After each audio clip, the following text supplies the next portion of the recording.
A ruined temple stood in a lonely wood. All about it was a trackless forest. The huge trees waved above it. The leaves in the thicket whispered about it. The sun goddess seldom shone upon it, with her light. Igisu, the nightingale, poet of the woods, sang in the plum tree near by. He sang the poet's song, to the plum tree which he loved. Send forth your fragrance upon the eastern winds. O flower of the plum tree, forget not the spring, because of the absence of the sun, ruined though the temple was.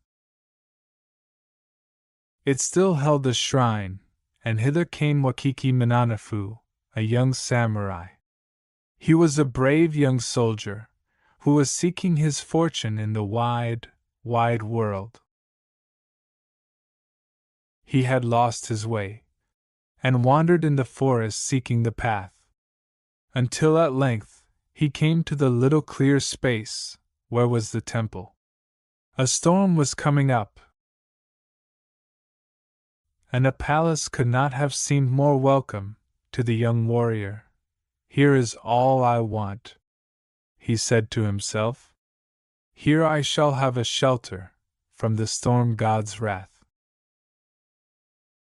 and a place to sleep and dream of glory and adventure.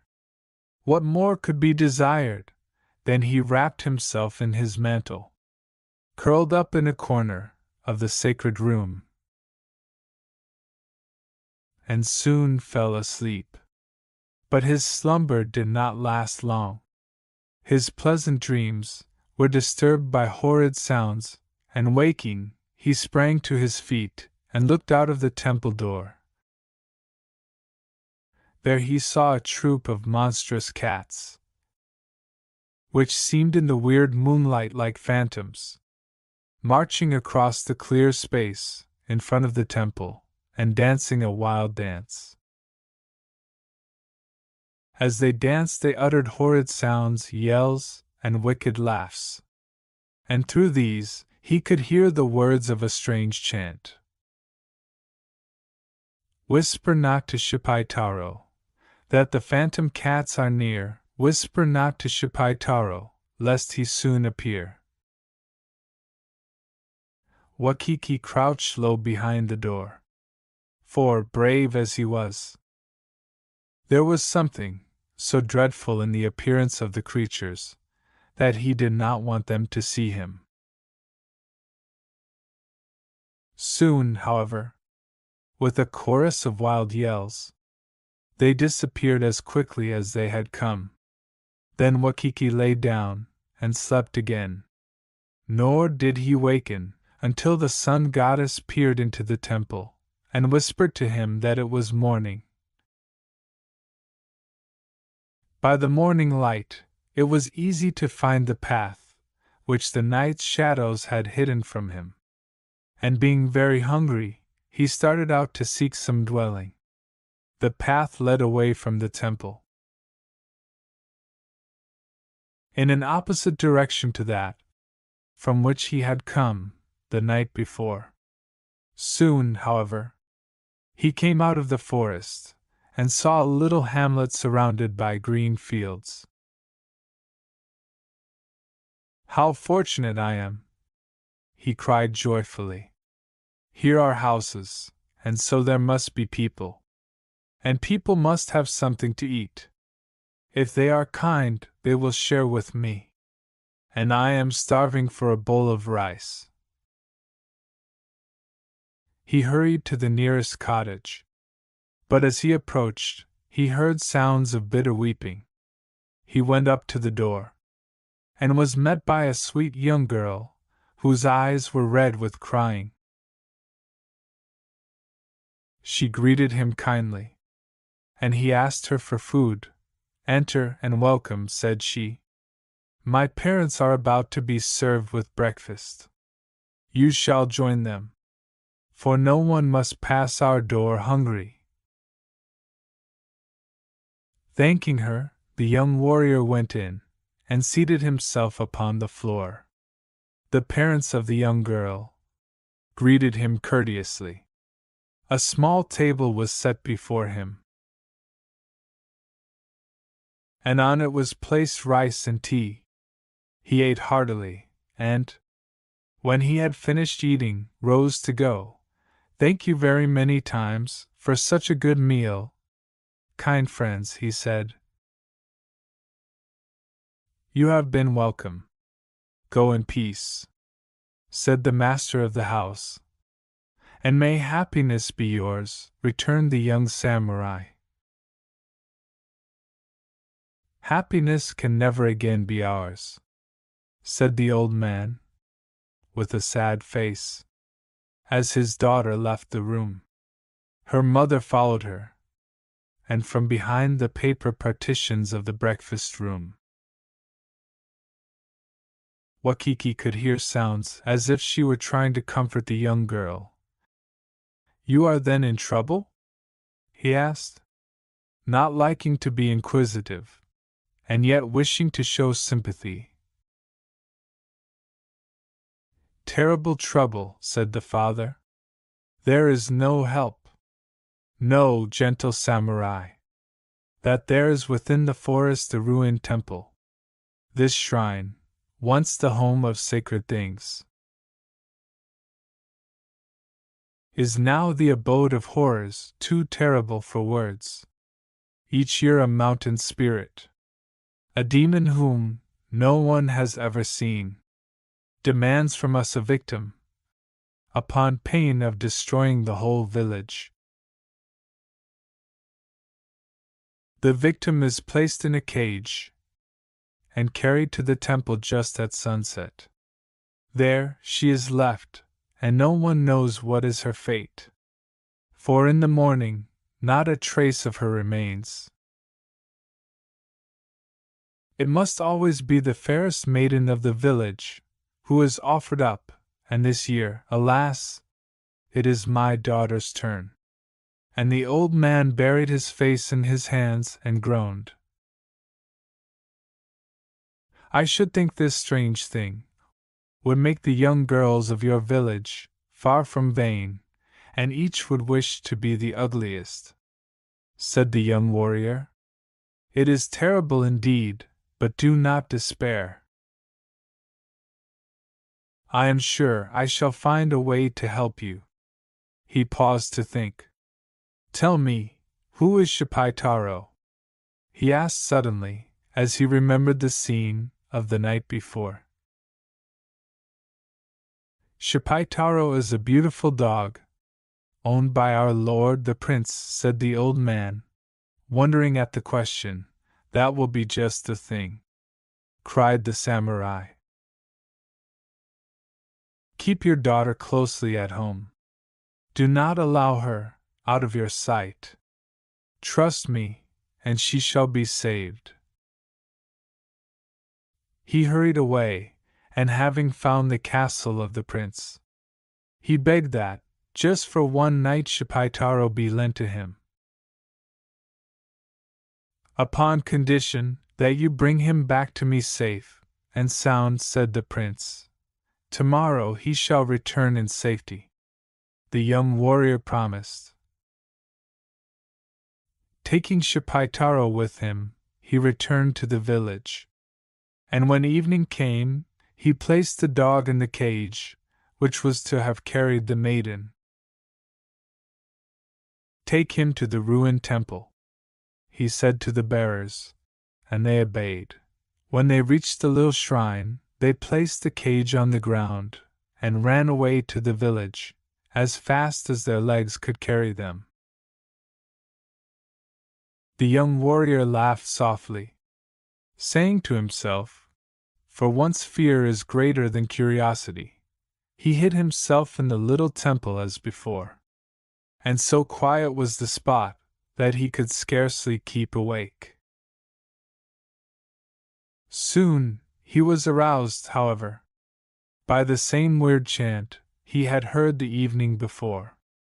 Through the darkness came the same troop of fearful phantom cats, led by a fierce tom cat, the largest he had ever seen. As they came, they chanted with unearthly screeches, "Whisper not to Shipaitaro that the phantom cats are near. Whisper not to Shipaitaro, lest he soon appear." The psalm was scarcely ended, when the great tom cat caught sight of the cage, and sprang upon it with a fierce yowl. With one sweep of his paw, he tore open the lid, when instead of the dainty morsel he had expected, out leaped Shipaitaro. The noble dog sprang upon the beast, and shook him as a cat shakes a rat, while the other beast stood still in amazement. Drawing his sword, the young warrior dashed to Shipaitaro's aid, and to such good purpose that in a few moments the phantom cats were no more.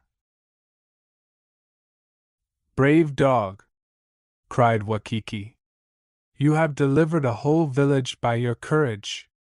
Let us return, and tell the people what has happened, that all men may do you honor." Patting the dog on the head, he led him back to the village.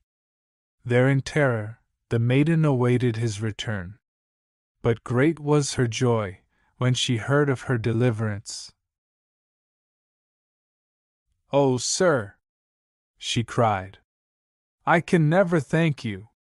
I am the only child of my parents, and no one would have been left to care for them, had I gone to be the monster's victim." "Do not thank me," said the young warrior. "I have done little. All the thanks of the village are due to the brave Shipaitaro. It was he who destroyed the phantom cats."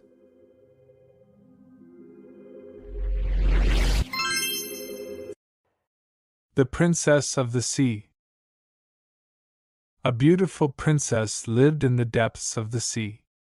She was fairer than any mortal maiden, and sweet as she was fair. Her voice was as gentle as the sea waves lapping the strand. Her sigh was as soft as the sound of the wind through the reeds of the shore, and her laugh was musical as the tinkle of water through the coral branches. Her mother was no more, but her father, the old Sea King, adored her and gave her all the treasures of the deep. Her necklace was of coral, her girdle was of pearls, her hairpins were of curiously carved tortoise shell. Her kimono was embroidered with feathery seaweed, and her floating obi with delicate traceries of kelp encircled her slender waist. The princess lived in a magnificent palace built of mother of pearl. All the creatures of the sea had given to its adornment.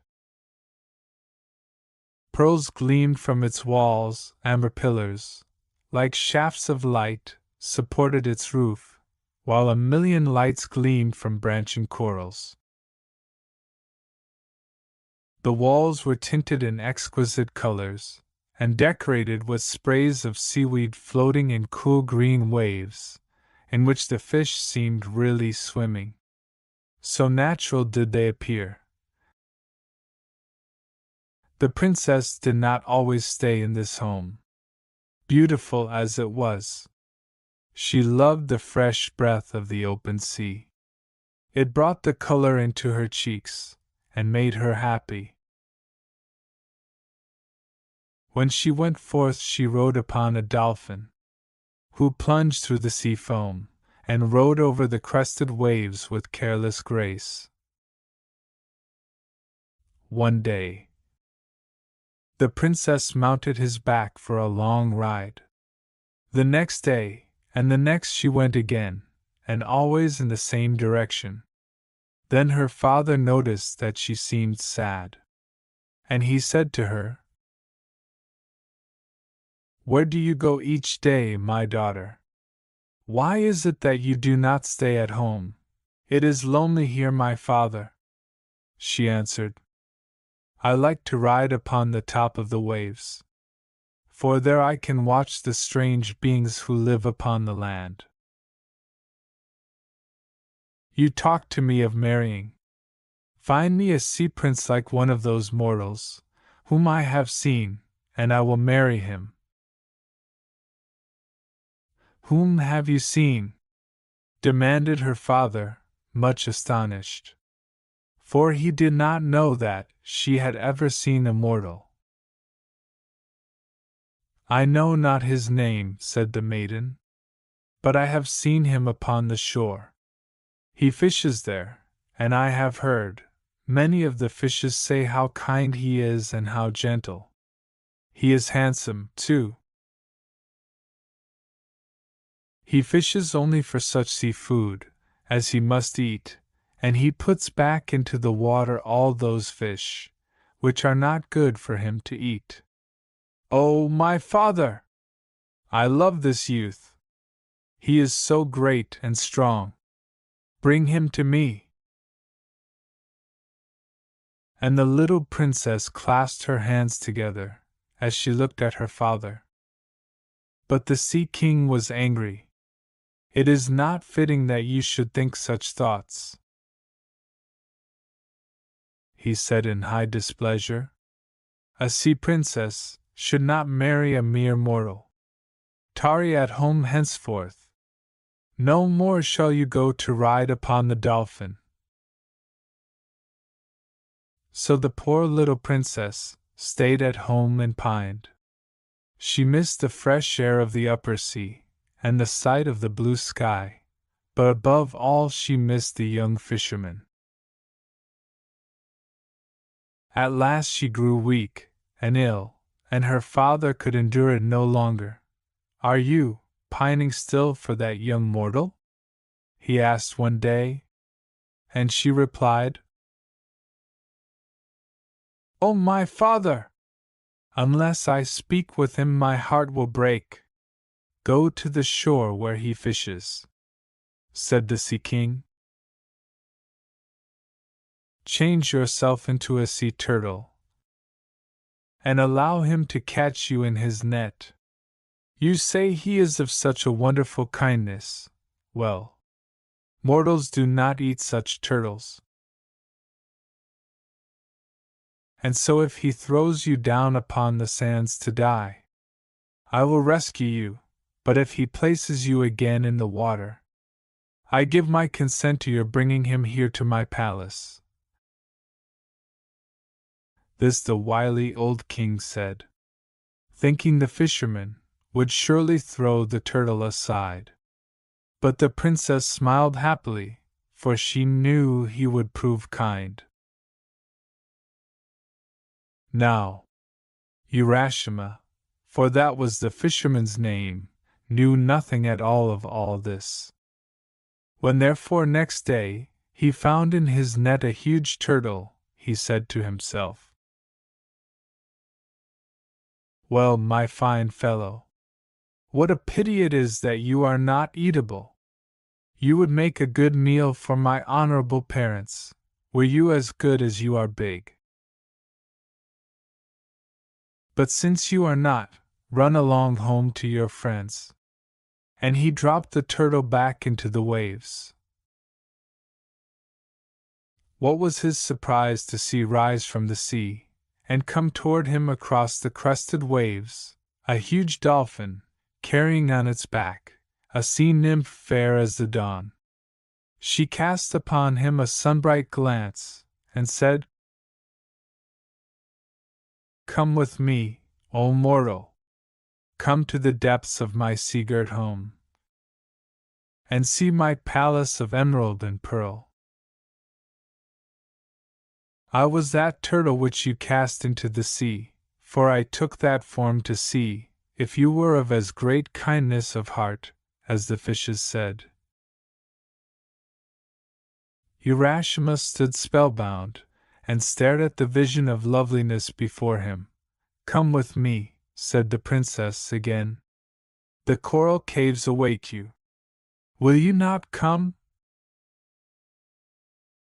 Not for all the wealth of the ocean would I leave my beloved home.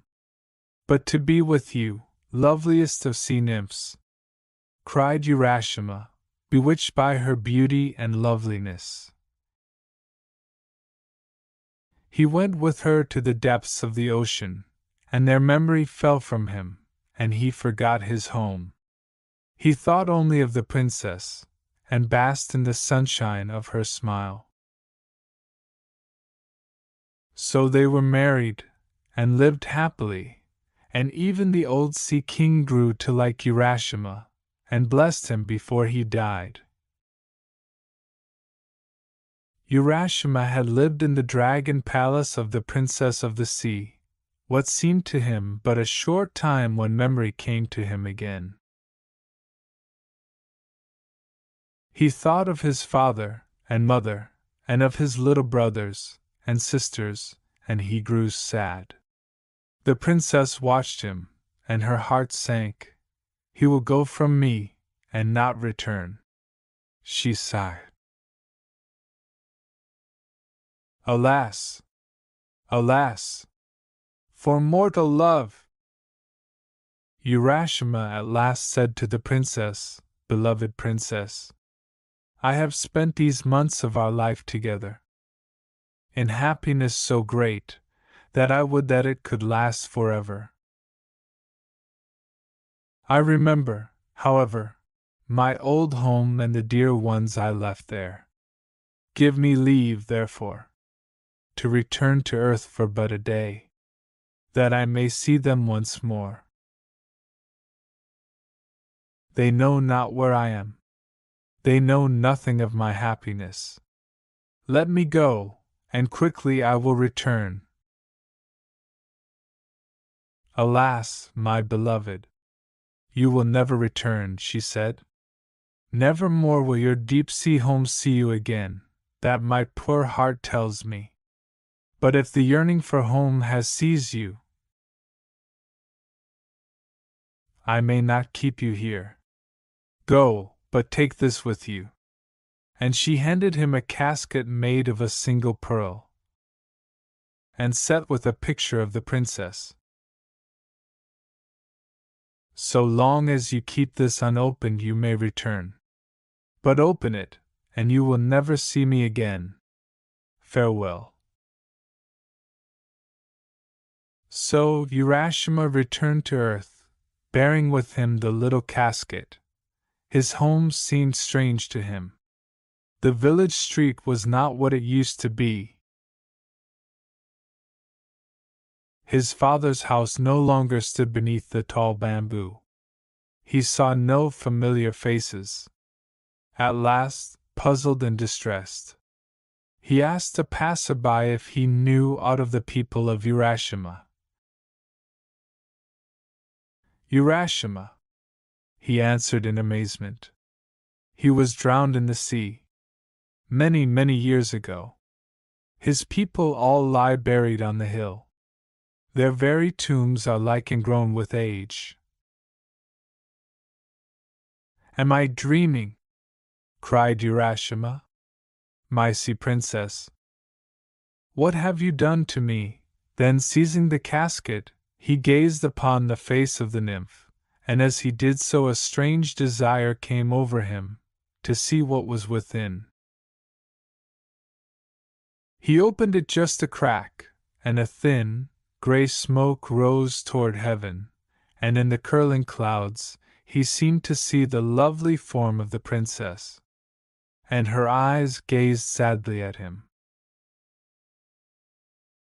Then he looked down at himself in wonder. From a stalwart youth he had become a white-haired old man, and weeping bitterly, he stretched forth his hands to the sea. Ah, my princess, farewell forever. Without thee I faint and die. Thy love alone gave life, and he sank down upon the sands and was no more. He had been gone from earth 1,000 years.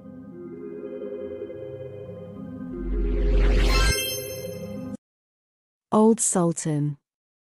A shepherd had a faithful dog, called Sultan, who was grown very old, and had lost all his teeth. And one day when the shepherd and his wife were standing together before the house, the shepherd said, "I will shoot old Sultan tomorrow morning, for he is of no use now." But his wife said, "Pray let the poor faithful creature live. He has served us well a great many years, and we ought to give him a livelihood for the rest of his days." "But what can we do with him?" said the shepherd. "He has not a tooth in his head, and the thieves don't care for him at all. To be sure he has served us, but then he did it to earn his livelihood. Tomorrow shall be his last day, depend upon it." Poor Sultan, who was lying close by them, heard all that the shepherd and his wife said to one another, and was very much frightened to think tomorrow would be his last day. So in the evening he went to his good friend the wolf, who lived in the wood, and told him all his sorrows, and how his master meant to kill him in the morning. "Make yourself easy," said the wolf, "I will give you some good advice. Your master, you know, goes out every morning very early with his wife into the field, and they take their little child with them, and lay it down behind the hedge in the shade while they are at work. Now do you lie down close by the child, and pretend to be watching it, and I will come out of the wood and run away with it. You must run after me as fast as you can, and I will let it drop, then you may carry it back, and they will think you have saved their child, and will be so thankful to you that they will take care of you as long as you live." The dog liked this plan very well, and accordingly so it was managed. The wolf ran with the child a little way. The shepherd and his wife screamed out, but Sultan soon overtook him, and carried the poor little thing back to his master and mistress. Then the shepherd patted him on the head, and said, "Old Sultan has saved our child from the wolf, and therefore he shall live and be well taken care of, and have plenty to eat. Wife, go home, and give him a good dinner, and let him have my old cushion to sleep on as long as he lives." So from this time forward Sultan had all that he could wish for. Soon afterwards the wolf came and wished him joy, and said, "Now, my good fellow, you must tell no tales, but turn your head the other way when I want to taste one of the old shepherd's fine fat sheep." "No," said the Sultan, "I will be true to my master." However, the wolf thought he was in joke, and came one night to get a dainty morsel. But Sultan had told his master what the wolf meant to do, so he laid wait for him behind the barn door, and when the wolf was busy looking out for a good fat sheep, he had a stout cudgel laid about his back, that combed his locks for him finely. Then the wolf was very angry, and called Sultan an old rogue, and swore he would have his revenge. So the next morning the wolf sent the boar to challenge Sultan to come into the wood to fight the matter. Now Sultan had nobody he could ask to be his second but the shepherd's old three-legged cat, so he took her with him. And as the poor thing limped along with some trouble, she stuck up her tail straight in the air. The wolf and the wild boar were first on the ground. And when they espied their enemies coming, and saw the cat's long tail standing straight in the air, they thought she was carrying a sword for Sultan to fight with. And every time she limped, they thought she was picking up a stone to throw at them, so they said they should not like this way of fighting. And the boar lay down behind a bush, and the wolf jumped up into a tree. Sultan and the cat soon came up, and looked about and wondered that no one was there. The boar, however, had not quite hidden himself, for his ears stuck out of the bush. And when he shook one of them a little, the cat, seeing something move, and thinking it was a mouse, sprang upon it and bit and scratched it, so that the boar jumped up and grunted, and ran away, roaring out, "Look up in the tree, there sits the one who is to blame." So they looked up, and espied the wolf sitting amongst the branches. And they called him a cowardly rascal, and would not suffer him to come down till he was heartily ashamed of himself, and had promised to be good friends again with old Sultan. The ugly duckling. It was so beautiful in the country. It was the summer time. The wheat fields were golden, the oats were green, and the hay stood in great stacks in the green meadows. The stork paraded about among them on his long red legs, chattering away in Egyptian, the language he had learned from his lady mother. All around the meadows and cornfields grew thick woods, and in the midst of the forest was a deep lake. Yes, it was beautiful. It was delightful in the country. In a sunny spot stood a pleasant old farmhouse circled all about with deep canals, and from the walls down to the water's edge grew great burdocks, so high that under the tallest of them a little child might stand upright. The spot was as wild as if it had been in the very center of the thick wood. In this snug retreat sat a duck upon her nest, watching for her young brood to hatch. But the pleasure she had felt at first was almost gone. She had begun to think it a wearisome task, for the little ones were so long coming out of their shells, and she seldom had visitors. The other ducks liked much better to swim about in the canals than to climb the slippery banks and sit under the burdock leaves to have a gossip with her. It was a long time to stay so much by herself. At length, however, one shell cracked, and soon another, and from each came a living creature that lifted its head and cried. "Quack, quack," said the mother, and then they all tried to say it too, as well as they could, while they looked all about them on every side at the tall green leaves.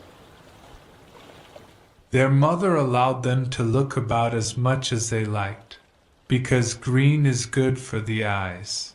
"What a great world it is, to be sure," said the little ones, when they found how much more room they had than when they were in the eggshell. "Is this all the world, do you imagine?" said the mother. "Wait till you have seen the garden. Far beyond that it stretches down to the pastor's field, though I have never ventured to such a distance. Are you all out?" she continued, rising to look. "No, not all. The largest egg lies there yet, I declare. I wonder how long this business is to last. I'm really beginning to be tired of it." But for all that she sat down again. "Well, and how are you today?" quacked an old duck who came to pay her a visit. "Quack! There's one egg that takes a deal of hatching. The shell is hard and will not break," said the fond mother,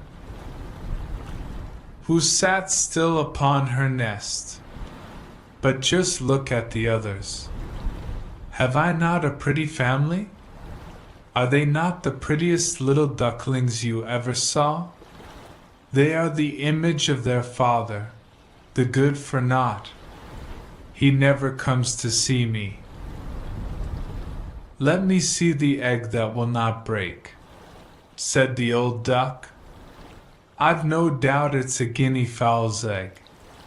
The same thing happened to me once, and a deal of trouble it gave me, for the young ones are afraid of the water." I quacked and clucked, but all to no purpose. "Let me take a look at it. Yes, I am right. It's a guinea fowl, upon my word, so take my advice and leave it where it is. Come to the water and teach the other children to swim. I think I will sit a little while longer, said the mother. I have sat so long, a day or two more won't matter. Very well, please yourself, said the old duck, rising, and she went away. At last the great egg broke, and the latest bird cried, as he crept forth from the shell. How big and ugly he was! The mother duck stared at him and did not know what to think. Really, she said, this is an enormous duckling, and it is not at all like any of the others. I wonder if he will turn out to be a guinea fowl. Well, we shall see when we get to the water, for into the water he must go, even if I have to push him in myself. On the next day the weather was delightful. The sun shone brightly on the green burdock leaves, and the mother duck took her whole family down to the water and jumped in with a splash.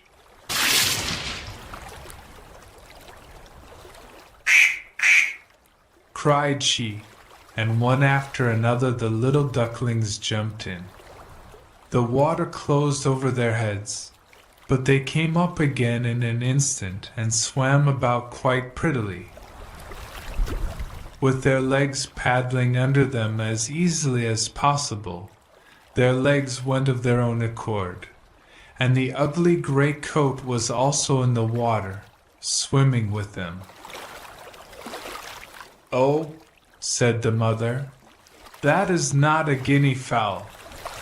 See how well he uses his legs, and how erect he holds himself. He is my own child, and he is not so very ugly after all, if you look at him properly. Come with me now. I will take you into grand society and introduce you to the farmyard. But you must keep close to me, or you may be trodden upon, and above all, beware of the cat. When they reached the farmyard, there was a wretched riot going on. Two families were fighting for an eel's head, which, after all, was carried off by the cat. See, children, that is the way of the world, said the mother duck, wetting her beak, for she would have liked the eel's head herself. Come now, use your legs, and let me see how well you can behave. You must bow your heads prettily to that old duck yonder. She is the highest born of them all, and has Spanish blood. Therefore she is well off. Don't you see she has a red rag tied to her leg, which is something very grand and a great honor for a duck.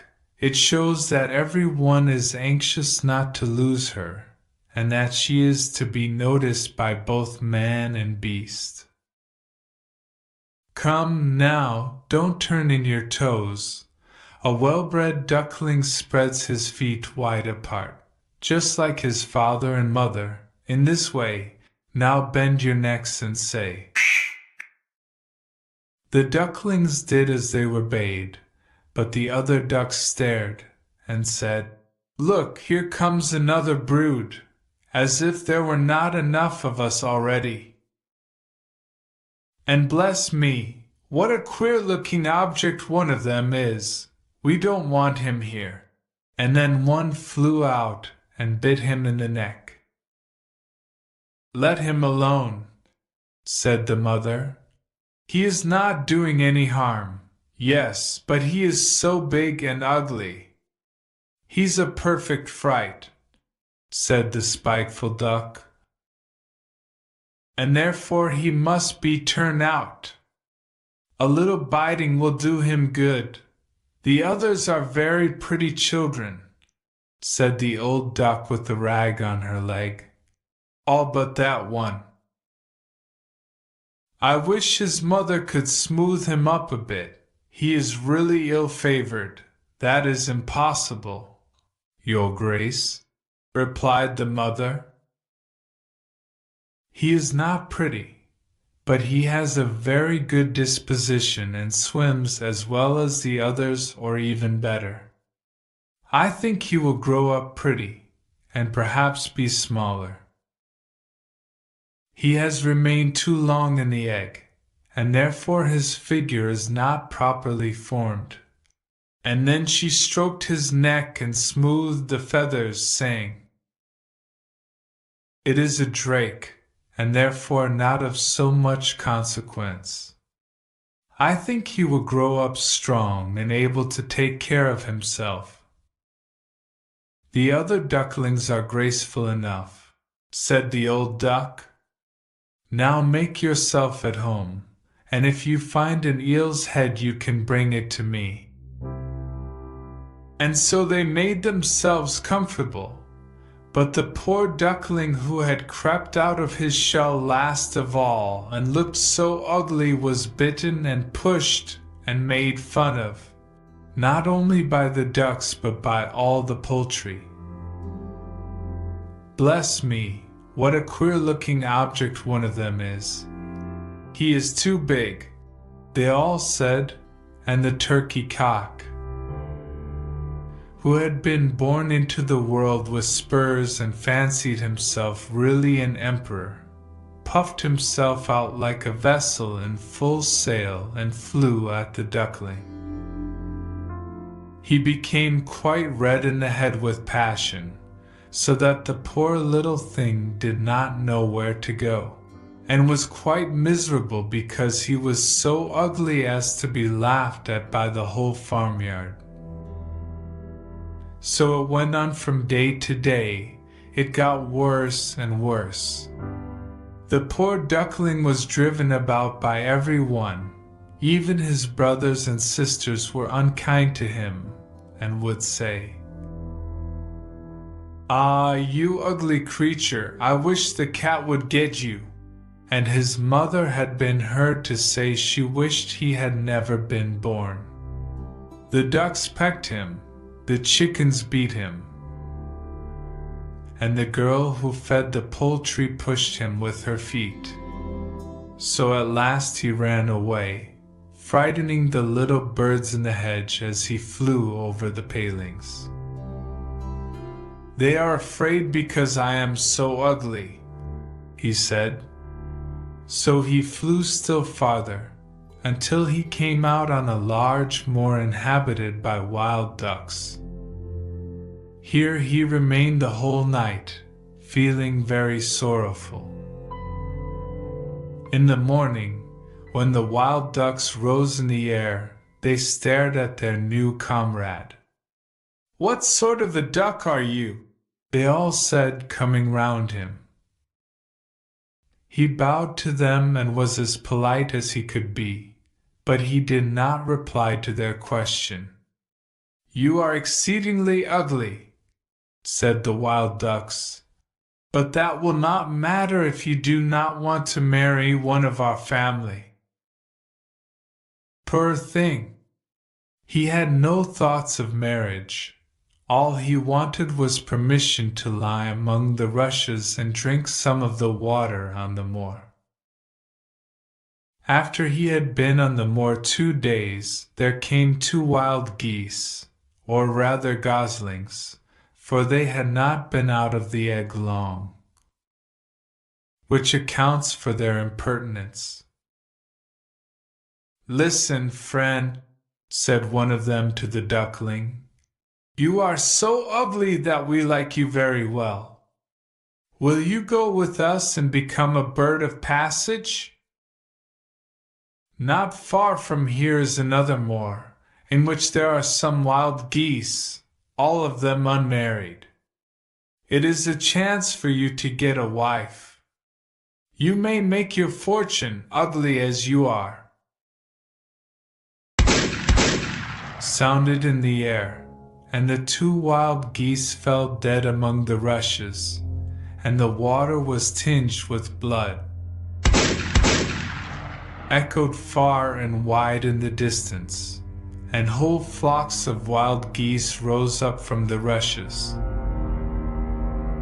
The sound continued from every direction, for the sportsmen surrounded the moor, and some were even seated on branches of trees, overlooking the rushes.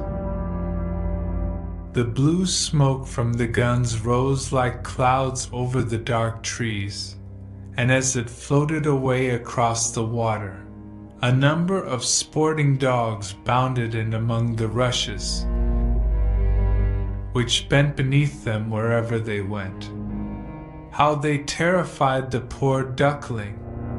He turned away his head to hide it under his wing, and at the same moment a large, terrible dog passed quite near him.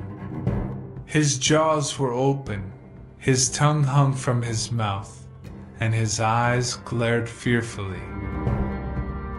He thrust his nose close to the duckling, showing his sharp teeth, and then he went into the water without touching him. "Oh," sighed the duckling, "how thankful I am for being so ugly! Even a dog will not bite me." And so he lay quite still while the shot rattled through the rushes, and gun after gun was fired over him. It was late in the day before all became quiet, but even then the poor young thing did not dare to move. He waited quietly for several hours and then, after looking carefully around him, hastened away from the moor as fast as he could. He ran over field and meadow till a storm arose, and he could hardly struggle against it. Towards evening he reached a poor little cottage that seemed ready to fall, and only seemed to remain standing because it could not decide on which side to fall first. The storm continued so violent that the duckling could go no farther. He sat down by the cottage, and then he noticed that the door was not quite closed, in consequence of one of the hinges having given way. There was, therefore, a narrow opening near the bottom large enough for him to slip through, which he did very quietly, and got a shelter for the night. Here, in this cottage, lived a woman, a cat, and a hen. The cat, whom his mistress called "my little son," was a great favorite. He could raise his back and purr, and could even throw out sparks from his fur if it were stroked the wrong way. The hen had very short legs, so she was called Chicky Short Legs. She laid good eggs, and her mistress loved her as if she had been her own child. In the morning the strange visitor was discovered. The cat began to purr and the hen to cluck. "What is that noise about?" said the old woman, looking around the room. But her sight was not very good. Therefore, when she saw the duckling, she thought it must be a fat duck that had strayed from home. "Oh, what a prize!" she exclaimed. "I hope it is not a drake, for then I shall have some duck's eggs. I must wait and see." So the duckling was allowed to remain on trial for 3 weeks, but there were no eggs. Now the cat was the master of the house, and the hen was the mistress, and they always said, "We in the world," for they believed themselves to be half the world, and by far the better half too. The duckling thought that others might hold a different opinion on the subject, but the hen would not listen to such doubts. "Can you lay eggs?" she asked. "No." "Then have the goodness to cease talking. Can you raise your back or purr or throw out sparks?" said the cat. "No." "Then you have no right to express an opinion when sensible people are speaking." So the duckling sat in a corner, feeling very low-spirited. But when the sunshine and the fresh air came into the room through the open door, he began to feel such a great longing for a swim that he could not help speaking of it. "What an absurd idea!" said the hen. "You have nothing else to do, therefore you have foolish fancies. If you could purr or lay eggs, they would pass away. But it is so delightful to swim about on the water," said the duckling, "and so refreshing to feel it close over your head while you dive down to the bottom." "Delightful, indeed! It must be a queer sort of pleasure," said the hen. "Why, you must be crazy!" "Ask the cat. He is the cleverest animal I know. Ask him how he would like to swim about on the water or to dive under it. For I will not speak of my own opinion. Ask our mistress, the old woman. There is no one in the world more clever than she is. Do you think she would relish swimming and letting the water close over her head?" "I see you don't understand me," said the duckling. "We don't understand you? Who can understand you, I wonder? Do you consider yourself more clever than the cat or the old woman? I will say nothing of myself. Don't imagine such nonsense, child, and thank your good fortune that you have been so well received here. Are you not in a warm room and in society from which you may learn something? But you are a chatterer, and your company is not very agreeable. Believe me, I speak only for your good. I may tell you unpleasant truths, but that is a proof of my friendship. I advise you, therefore, to lay eggs and learn to purr as quickly as possible." "I believe I must go out into the world again," said the duckling. "Yes, do," said the hen. So the duckling left the cottage and soon found water on which it could swim and dive.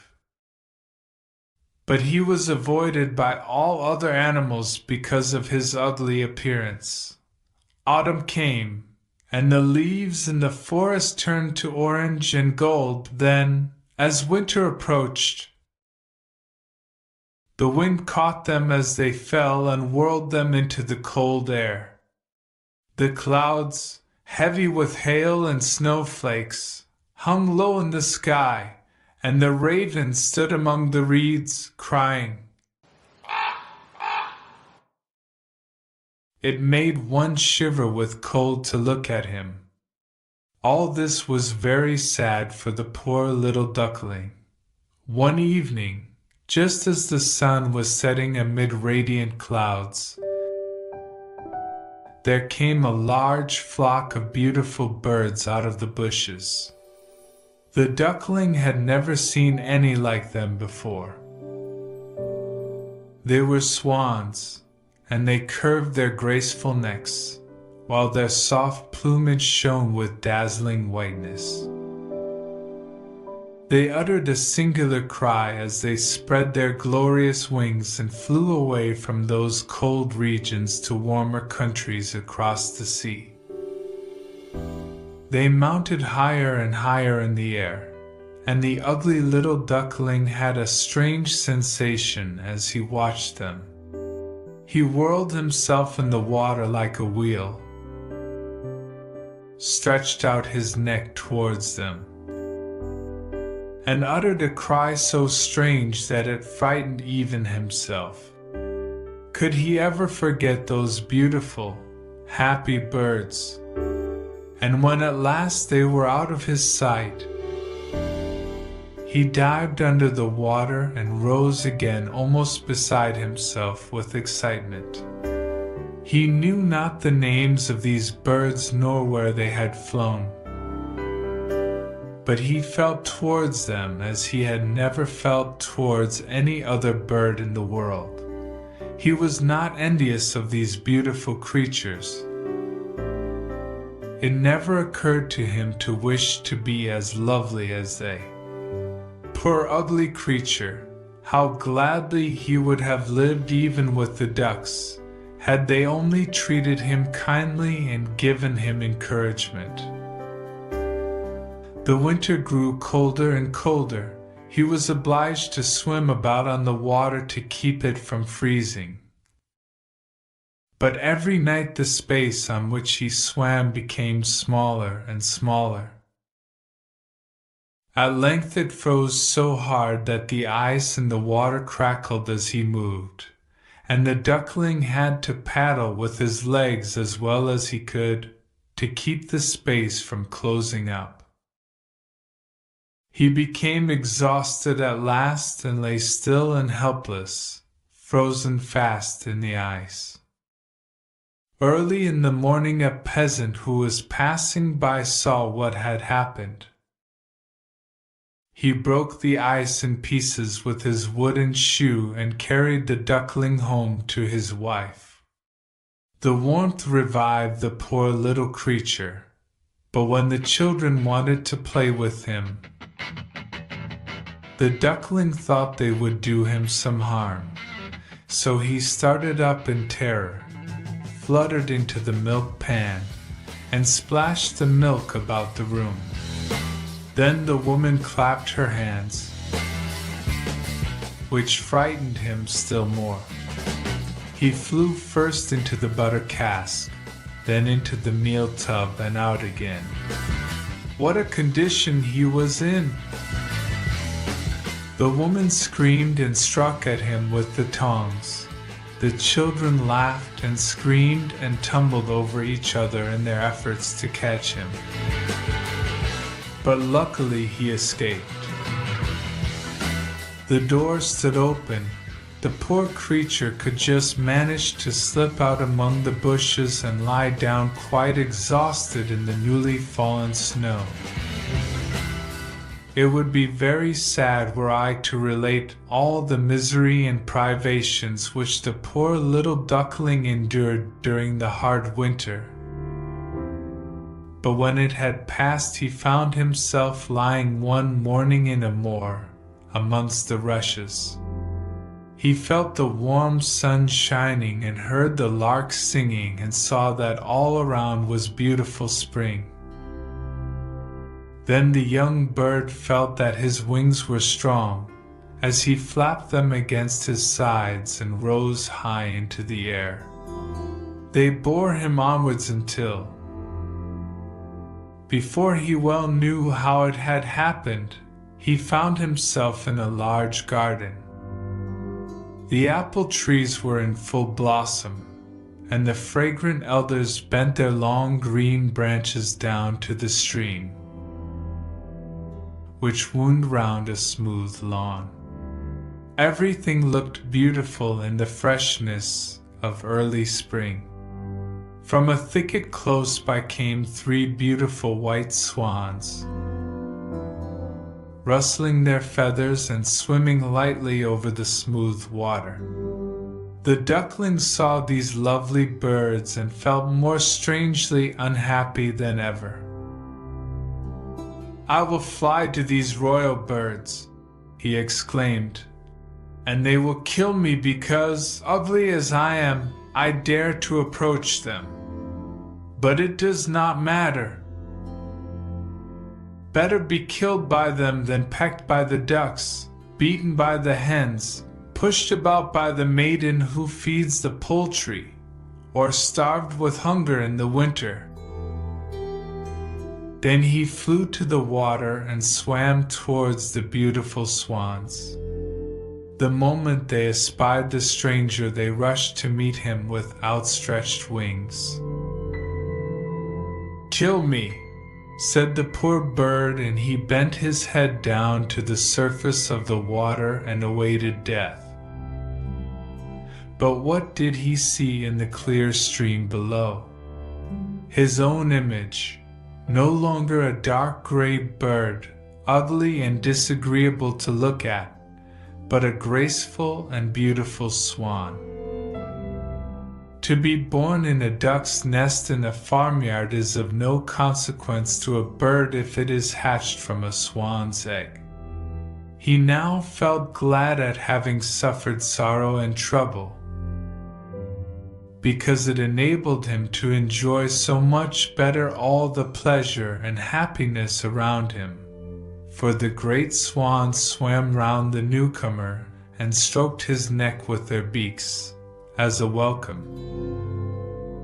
Into the garden presently came some little children and threw bread and cake into the water. "The new one is the most beautiful of all." "See," cried the youngest, "there is a new one." And the rest were delighted, and ran to their father and mother, dancing and clapping their hands and shouting joyously, "There is another swan come! A new one has arrived!" Then they threw more bread and cake into the water and said, "The new one is the most beautiful of all. He is so young and pretty." And the old swans bowed their heads before him.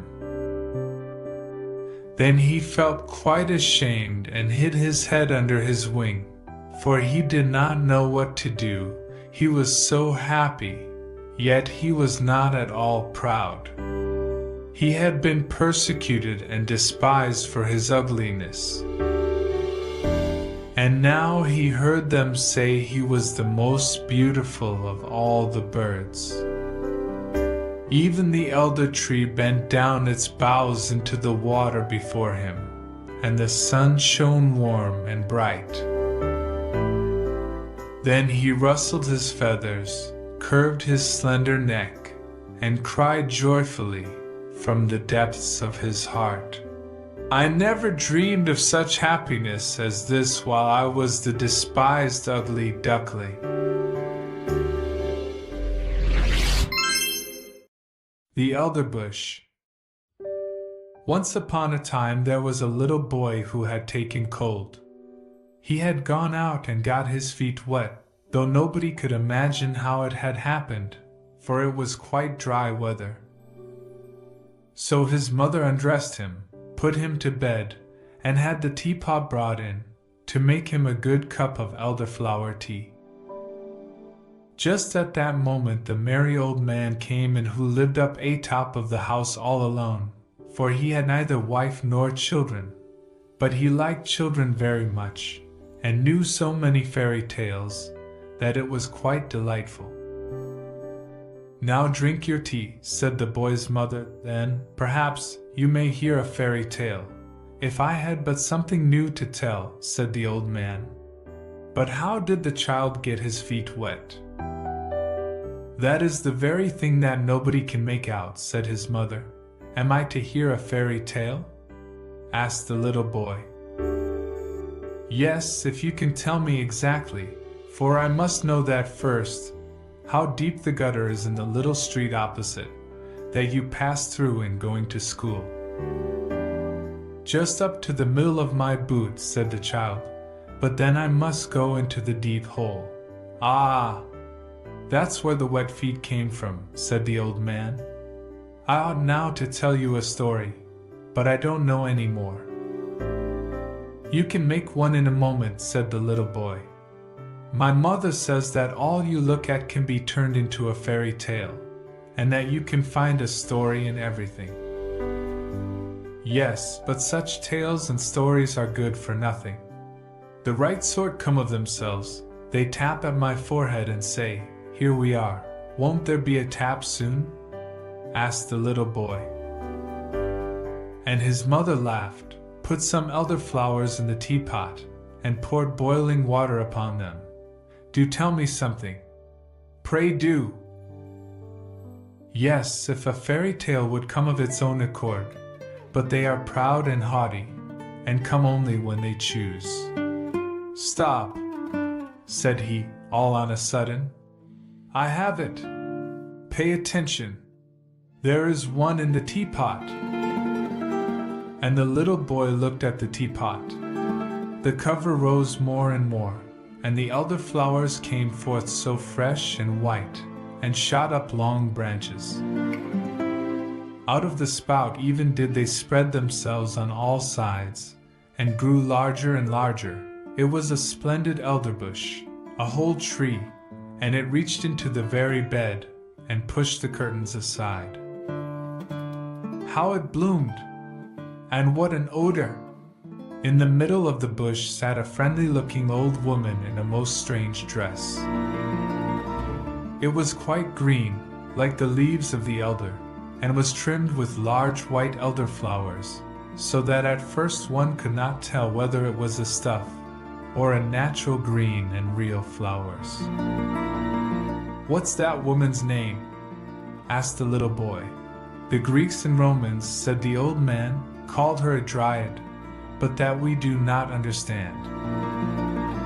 The people who live in the new booths have a much better name for her.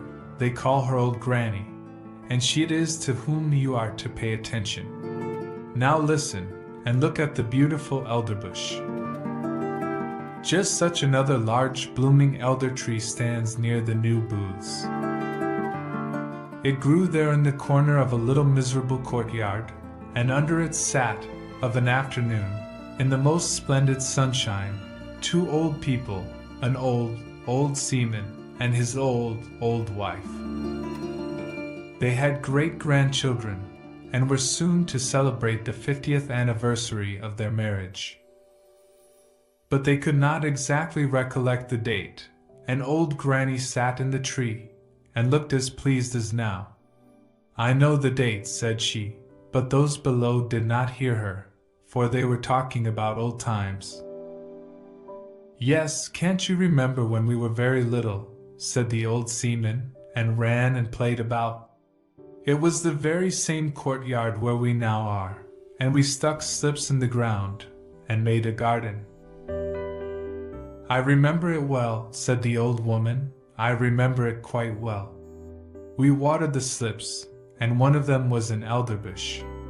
It took root, put forth green shoots, and grew up to be the large tree under which we old folks are now sitting." "To be sure," said he. "And there in the corner stood a water pail, where I used to swim my boats."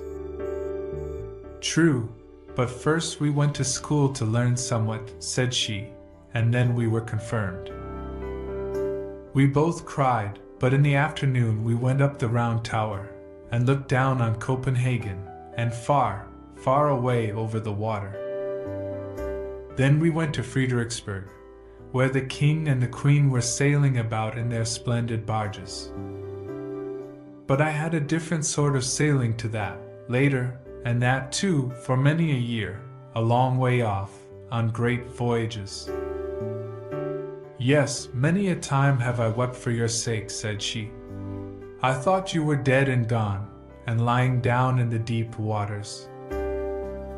Many a night have I got up to see if the wind had not changed, and changed it had, sure enough, but you never came. I remember so well one day, when the rain was pouring down in torrents, the scavengers were before the house where I was in service. And I had come up with the dust, and remained standing at the door. It was dreadful weather, when just as I was there, the postman came and gave me a letter. It was from you. What a tour that letter had made! I opened it instantly and read. I laughed and wept. I was so happy. In it I read that you were in warm lands where the coffee tree grows. What a blessed land that must be. You related so much, and I saw it all the while the rain was pouring down, and I standing there with the dust box. At the same moment came someone who embraced me. Yes, but you gave him a good box on his ear that made it tingle, but I did not know it was you.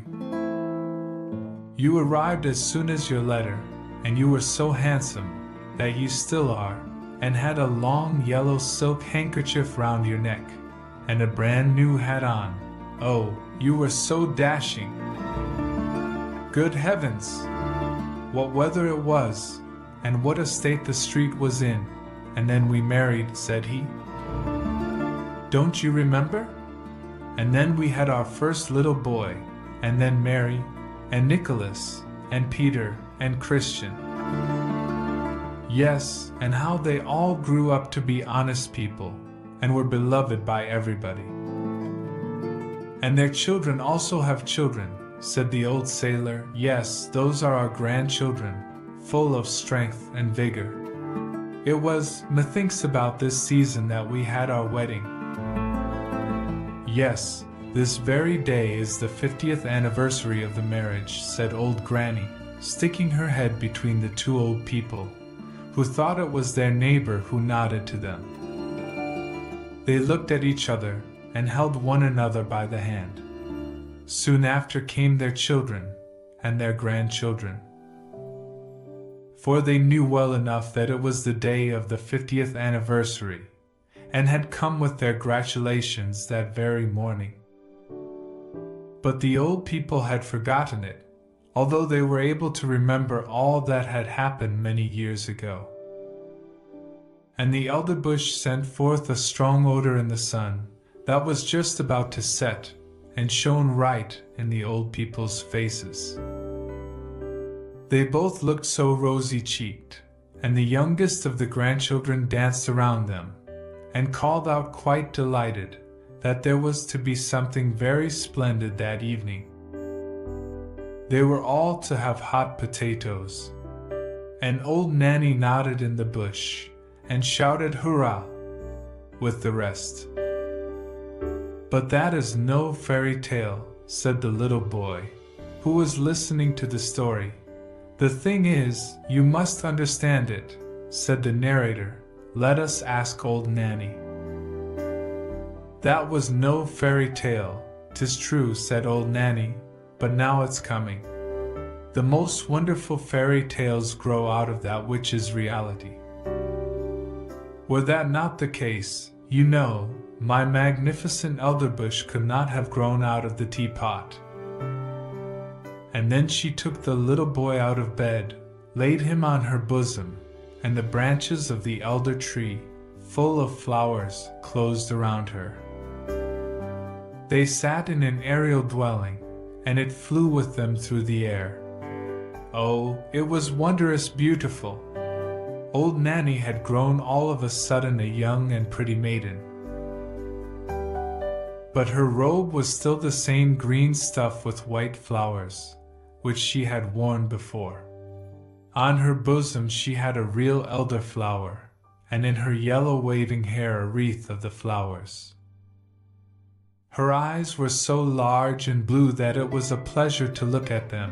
She kissed the boy, and now they were of the same age and felt alike. Hand in hand they went out of the bower, and they were standing in the beautiful garden of their home. Near the green lawn Papa's walking stick was tied, and for the little ones it seemed to be endowed with life. For as soon as they got astride it, the round polished knob was turned into a magnificent neighing head, a long black mane fluttered in the breeze, and 4 slender yet strong legs shot out. The animal was strong and handsome, and away they went at full gallop round the lawn. Huzzah! Now we are riding miles off, said the boy. We are riding away to the castle where we were last year. And on they rode round the grass plot, and the little maiden, who we know was no one else but old Nanny, kept on crying out, "Now we are in the country. Don't you see the farmhouse yonder? And there is an elder tree standing beside it, and the cock is scraping away the earth for the hens. Look how he struts. And now we are close to the church. It lies high upon the hill, between the large oak trees, one of which is half decayed. And now we are by the smithy, where the fire is blazing, and where the half-naked men are banging with their hammers till the sparks fly about. Away, away, to the beautiful country seat." And all that the little maiden, who sat behind on the stick, spoke of, flew by in reality. The boy saw it all, and yet they were only going round the grass plot. Then they played in a side avenue, and marked out a little garden on the earth, and they took elder blossoms from their hair, planted them, and they grew just like those the old people planted when they were children, as related before. They went hand in hand, as the old people had done when they were children, but not to the Round Tower, or to Fredericksburg. No, the little damsel wound her arms round the boy, and then they flew far away through all Denmark. And spring came, and summer, and then it was autumn, and then winter, and 1,000 pictures were reflected in the eye and in the heart of the boy. And the little girl always sang to him, "This you will never forget." And during their whole flight the elder tree smelled so sweet and odorous. He remarked the roses and the fresh beeches, but the elder tree had a more wondrous fragrance, for its flowers hung on the breast of the little maiden, and there, too, did he often lay his head during the flight. "It is lovely here in spring," said the young maiden, and they stood in a beechwood that had just put on its first green, where the woodroof at their feet sent forth its fragrance, and the pale red anemone looked so pretty among the verdure. Oh, would it were always spring in the sweetly smelling Danish beech forests.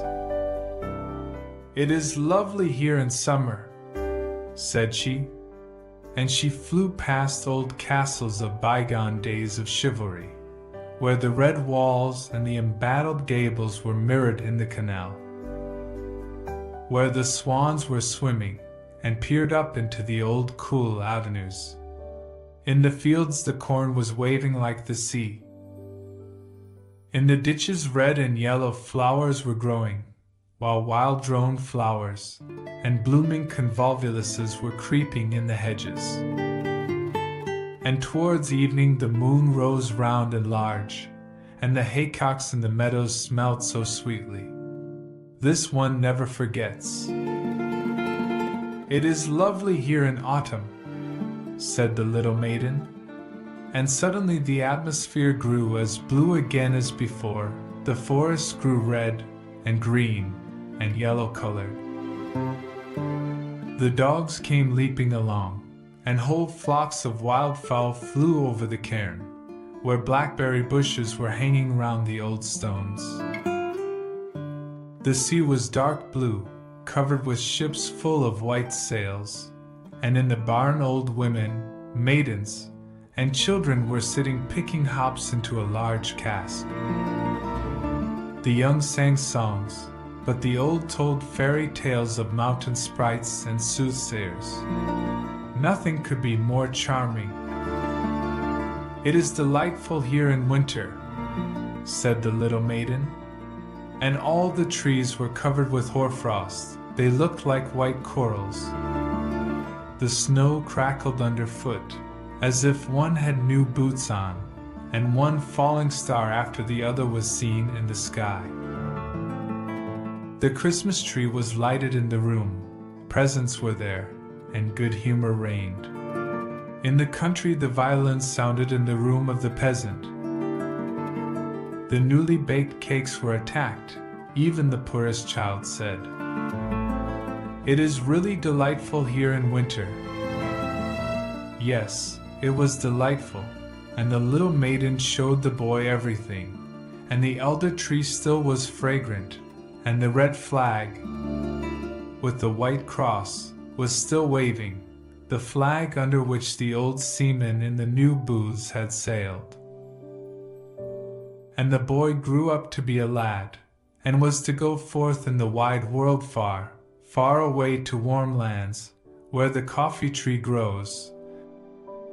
But at his departure the little maiden took an elder blossom from her bosom, and gave it him to keep, and it was placed between the leaves of his prayer book. And when in foreign lands he opened the book, it was always at the place where the keepsake flower lay, and the more he looked at it, the fresher it became. He felt, as it were, the fragrance of the Danish groves, and from among the leaves of the flowers he could distinctly see the little maiden, peeping forth with her bright blue eyes. And then she whispered, "It is delightful here in spring, summer, autumn, and winter," and 100 visions glided before his mind. Thus passed many years, and he was now an old man, and sat with his old wife under the blooming tree. They held each other by the hand, as the old grandfather and grandmother yonder in the new booths did, and they talked exactly like them of old times, and of the 50th anniversary of their wedding. The little maiden, with the blue eyes, and with elder blossoms in her hair, sat in the tree, nodded to both of them, and said, "Today is the 50th anniversary." And then she took 2 flowers out of her hair, and kissed them. First they shone like silver, then like gold. And when they laid them on the heads of the old people, each flower became a golden crown. So there they both sat, like a king and a queen, under the fragrant tree, that looked exactly like an elder. The old man told his wife the story of old Nanny, as it had been told him when a boy. And it seemed to both of them it contained much that resembled their own history, and those parts that were like it pleased them best. "Thus it is," said the little maiden in the tree, "some call me old Nanny, others a dryad, but in reality, my name is Remembrance. 'Tis I who sit in the tree that grows and grows. I can remember, I can tell things. Let me see if you have my flower still." And the old man opened his prayer book. There lay the elder blossom, as fresh as if it had been placed there but a short time before. And Remembrance nodded, and the old people, decked with crowns of gold, sat in the flush of the evening sun. They closed their eyes and yes, that's the end of the story. The little boy lay in his bed. He did not know if he had dreamed or not, or if he had been listening while someone told him the story. The teapot was standing on the table, but no elder tree was growing out of it, and the old man, who had been talking, was just on the point of going out at the door, and he did go. "How splendid that was," said the little boy. "Mother, I have been to warm countries." "So I should think," said his mother. "When one has drunk 2 good cupfuls of elderflower tea, 'tis likely enough one goes into warm climates." And she tucked him up nicely, lest he should take cold. "You have had a good sleep while I have been sitting here, and arguing with him whether it was a story or a fairy tale." "And where is old Nanny?" asked the little boy. "In the teapot," said his mother, "and there she may remain." Thank you for watching. The Fisherman and His Wife. There was once a fisherman who lived with his wife in a pigsty, close by the seaside. The fisherman used to go out all day long a-fishing, and one day, as he sat on the shore with his rod, looking at the sparkling waves and watching his line, all on a sudden his float was dragged away deep into the water, and in drawing it up he pulled out a great fish. But the fish said, "Pray let me live. I am not a real fish, I am an enchanted prince, put me in the water again, and let me go." "Oh, ho," said the man. "You need not make so many words about the matter. I will have nothing to do with a fish that can talk, so swim away, sir, as soon as you please." Then he put him back into the water, and the fish darted straight down to the bottom, and left a long streak of blood behind him on the wave. When the fisherman went home to his wife in the pigsty, he told her how he had caught a great fish, and how it had told him it was an enchanted prince, and how, on hearing it speak, he had let it go again. "Did not you ask it for anything?" said the wife. "We live very wretchedly here, in this nasty dirty pigsty. Do go back and tell the fish we want a snug little cottage." The fisherman did not much like the business. However, he went to the seashore, and when he came back there the water looked all yellow and green. And he stood at the water's edge, and said, "O man of the sea, hearken to me, my wife Ilsebil will have her own wool, and hath sent me to beg a boon of thee." Then the fish came swimming to him, and said, "Well, what is her will? What does your wife want?" "Ah," said the fisherman, "she says that when I had caught you, I ought to have asked you for something before I let you go. She does not like living any longer in the pigsty, and wants a snug little cottage."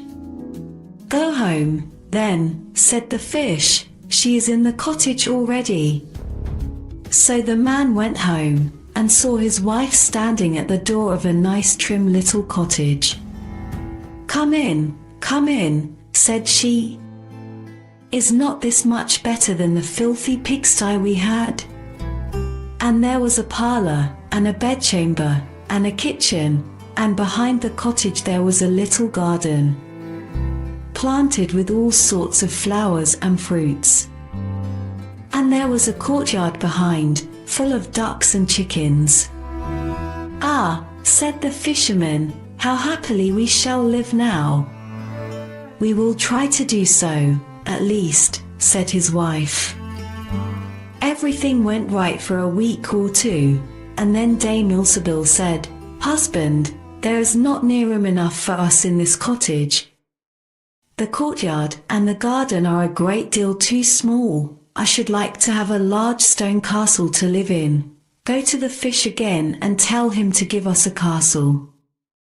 "Wife," said the fisherman, "I don't like to go to him again, for perhaps he will be angry. We ought to be easy with this pretty cottage to live in." "Nonsense," said the wife, "he will do it very willingly, I know. Go along and try." The fisherman went, but his heart was very heavy, and when he came to the sea, it looked blue and gloomy, though it was very calm, and he went close to the edge of the waves, and said, "O man of the sea, hearken to me, my wife Ilsebil will have her own wool, and hath sent me to beg a boon of thee." "Well, what does she want now?" said the fish. "Ah," said the man, dolefully, "my wife wants to live in a stone castle." "Go home then," said the fish, "she is standing at the gate of it already." So away went the fisherman, and found his wife standing before the gate of a great castle. "See," said she, "is not this grand?" With that they went into the castle together, and found a great many servants there, and the rooms all richly furnished, and full of golden chairs and tables, and behind the castle was a garden, and around it was a park half a mile long, full of sheep, and goats, and hares, and deer, and in the courtyard were stables and cowhouses. "Well," said the man, Now we will live cheerful and happy in this beautiful castle for the rest of our lives." "Perhaps we may," said the wife, "but let us sleep upon it, before we make up our minds to that." So they went to bed. The next morning when Dame Ilsebil awoke, it was broad daylight, and she jogged the fisherman with her elbow, and said, "Get up, husband, and bestir yourself, for we must be king of all the land." "Wife, wife," said the man, "why should we wish to be the king?" "I will not be king." "Then I will," said she. "But wife," said the fisherman, "how can you be king? The fish cannot make you a king." "Husband," said she, "say no more about it, but go and try. I will be king." So the man went away quite sorrowful to think that his wife should want to be king. This time the sea looked a dark grey colour, and was overspread with curling waves and the ridges of foam as he cried out, "O man of the sea, hearken to me, my wife Ilsebil will have her own will, and hath sent me to beg a boon of thee." "Well, what would she have now?" said the fish. "Alas," said the poor man, "my wife wants to be king." "Go home," said the fish, "she is king already." Then the fisherman went home, and as he came close to the palace he saw a troop of soldiers, and heard the sound of drums and trumpets. And when he went in he saw his wife sitting on a throne of gold and diamonds, with a golden crown upon her head, and on each side of her stood 6 fair maidens, each a head taller than the other. "Well, wife," said the fisherman, "are you king?" "Yes," said she, "I am king." And when he had looked at her for a long time, he said, "O wife, what a fine thing it is to be king! Now we shall never have anything more to wish for as long as we live." "I don't know how that may be," said she, "never is a long time. I am king, it is true, but I begin to be tired of that, and I think I should like to be emperor." "Alas, wife, why should you wish to be emperor?" said the fisherman. "Husband," said she, "go to the fish. I say I will be emperor." "A wife," replied the fisherman, "the fish cannot make an emperor, I am sure, and I should not like to ask him for such a thing." "I am king," said Ilsebil, "and you are my slave, so go at once." So the fisherman was forced to go, and he muttered as he went along, "This will come to no good, it is too much to ask, the fish will be tired at last, and then we shall be sorry for what we have done." He soon came to the seashore, and the water was quite black and muddy, and a mighty whirlwind blew over the waves and rolled them about, but he went as near as he could to the water's brink, and said, "O man of the sea, hearken to me, my wife Ilsebil will have her own will, and hath sent me to beg a boon of thee." "What would she have now?" said the fish. "Ah," said the fisherman, "she wants to be emperor." "Go home," said the fish, "she is emperor already."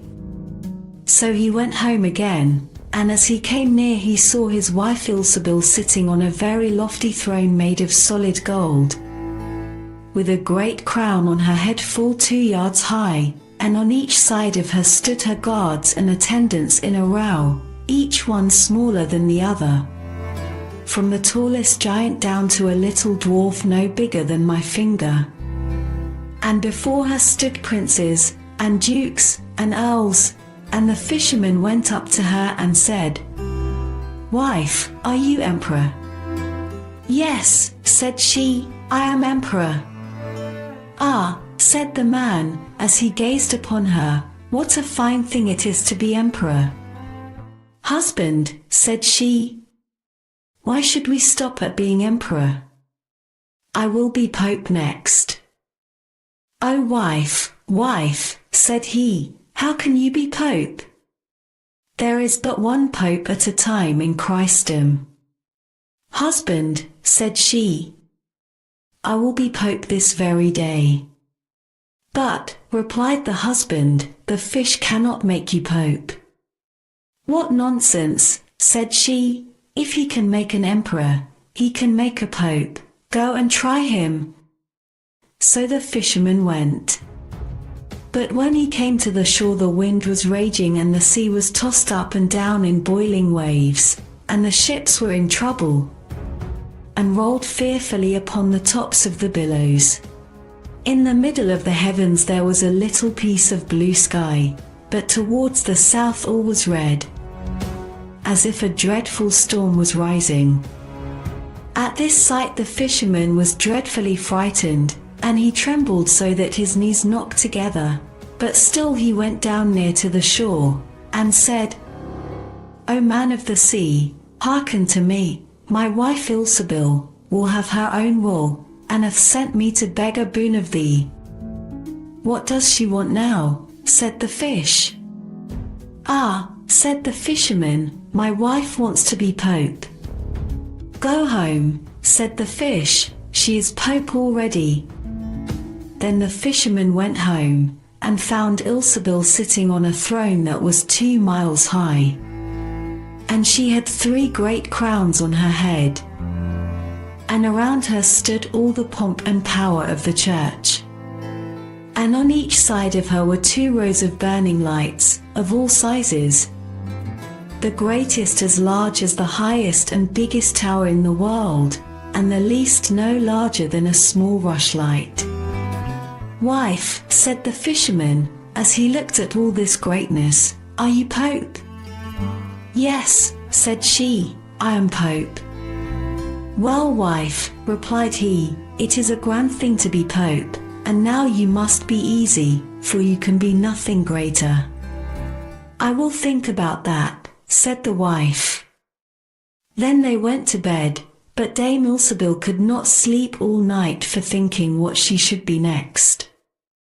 At last, as she was dropping asleep, morning broke, and the sun rose. "Ha," thought she, as she woke up and looked at it through the window. "After all, I cannot prevent the sun rising." At this thought she was very angry, and wakened her husband, and said, "Husband, go to the fish and tell him I must be lord of the sun and moon." The fisherman was half asleep, but the thought frightened him so much that he started and fell out of bed. "Alas, wife," said he, "cannot you be easy with being pope?" "No," said she, "I am very uneasy as long as the sun and moon rise without my leave. Go to the fish at once." Then the man went shivering with fear, and as he was going down to the shore a dreadful storm arose, so that the trees and the very rocks shook, and all the heavens became black with stormy clouds, and the lightnings played, and the thunders rolled, and you might have seen in the sea great black waves, swelling up like mountains with crowns of white foam upon their heads.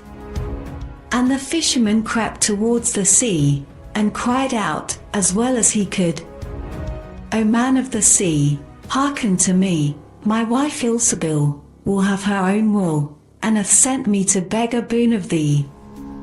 "What does she want now?" said the fish.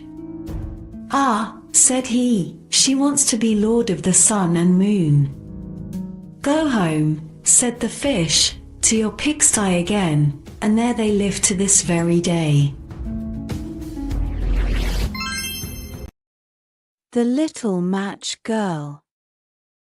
It was dreadfully cold. It was snowing fast, and was almost dark. As evening came on, the last evening of the year, in the cold and the darkness, there went along the street a poor little girl, bareheaded, and with naked feet. When she left home she had slippers on. It is true. But they were much too large for her feet. Slippers that her mother had used till then. And the poor little girl lost them in running across the street, when two carriages were passing terribly fast. When she looked for them, one was not to be found, and a boy seized the other, and ran away with it, saying he would use it for a cradle some day, when he had children of his own. So on the little girl went, with her bare feet, that were red and blue with cold, in an old apron that she wore were bundles of matches, and she carried a bundle also in her hand. No one had bought so much as a bunch, all the long day, and no one had given her even a penny, poor little girl. Shivering with cold and hunger she crept along, a perfect picture of misery. The snowflakes fell on her long flaxen hair, which hung in pretty curls about her throat, but she thought not of her beauty, nor of the cold. Lights gleamed in every window, and there came to her the savory smell of roast goose, for it was New Year's Eve, and it was this of which she thought. In a corner formed by two houses, one of which projected beyond the other, she sat cowering down. She had drawn under her little feet, but still she grew colder and colder. Yet she dared not go home, for she had sold no matches, and could not bring a penny of money. Her father would certainly beat her, and besides, it was cold enough at home, for they had only the house roof above them, and though the largest holes had been stopped with straw and rags, there were left many through which the cold wind could whistle. Where the light fell upon the wall, it became transparent, and now her little hands were nearly frozen with cold. Alas! A single match might do her good, if she might only draw it from the bundle, rub it against the wall, and warm her fingers by it. So at last she drew one out. Wished! How it blazed and burned! It gave out a warm, bright flame like a little candle, as she held her hands over it. A wonderful little light it was. It really seemed to the little girl as if she sat before a great iron stove, with polished brass feet and brass shovel and tongs. So blessedly it burned, that the little maiden stretched out her feet to warm them also. How comfortable she was! But lo! The flame went out, the stove vanished, and nothing remained but the little burned match in her hand. She rubbed another match against the wall. It burned brightly, and where the light fell upon the wall, it became transparent like a veil, so that she could see through it into the room. A snow-white cloth was spread upon the table, on which was a beautiful china dinner service, while a roast goose, stuffed with apples and prunes, steamed famously, and sent forth a most savory smell. And what was more delightful still, and wonderful, the goose jumped from the dish, with knife and fork still in its breast, and waddled along the floor straight to the little girl. But the match went out then, and nothing was left to her but the thick, damp wall. She lighted another match, and now she was under a most beautiful Christmas tree, larger and far more prettily trimmed than the one she had seen through the glass doors at the rich merchant's. Hundreds of wax tapers were burning on the green branches, and gay figures, such as she had seen in shop windows, looked down upon her. The child stretched out her hands to them. Then the match went out. Still the lights of the Christmas tree rose higher and higher. She saw them now as stars in heaven, and one of them fell, forming a long trail of fire. "Now someone is dying," murmured the child softly, for her grandmother, the only person who had loved her, and who was now dead, had told her that whenever a star falls, a soul mounts up to God. She struck yet another match against the wall, and again it was light, and in the brightness there appeared before her the dear old grandmother, bright and radiant, yet sweet and mild, and happy as she had never looked on earth. "Oh, grandmother," cried the child, "take me with you. I know you will go away. When the match burns out, you too will vanish, like the warm stove, the splendid New Year's feast, the beautiful Christmas tree." And lest her grandmother should disappear, she rubbed the whole bundle of matches against the wall. And the matches burned with such a brilliant light that it became brighter than noonday. Her grandmother had never looked so grand and beautiful.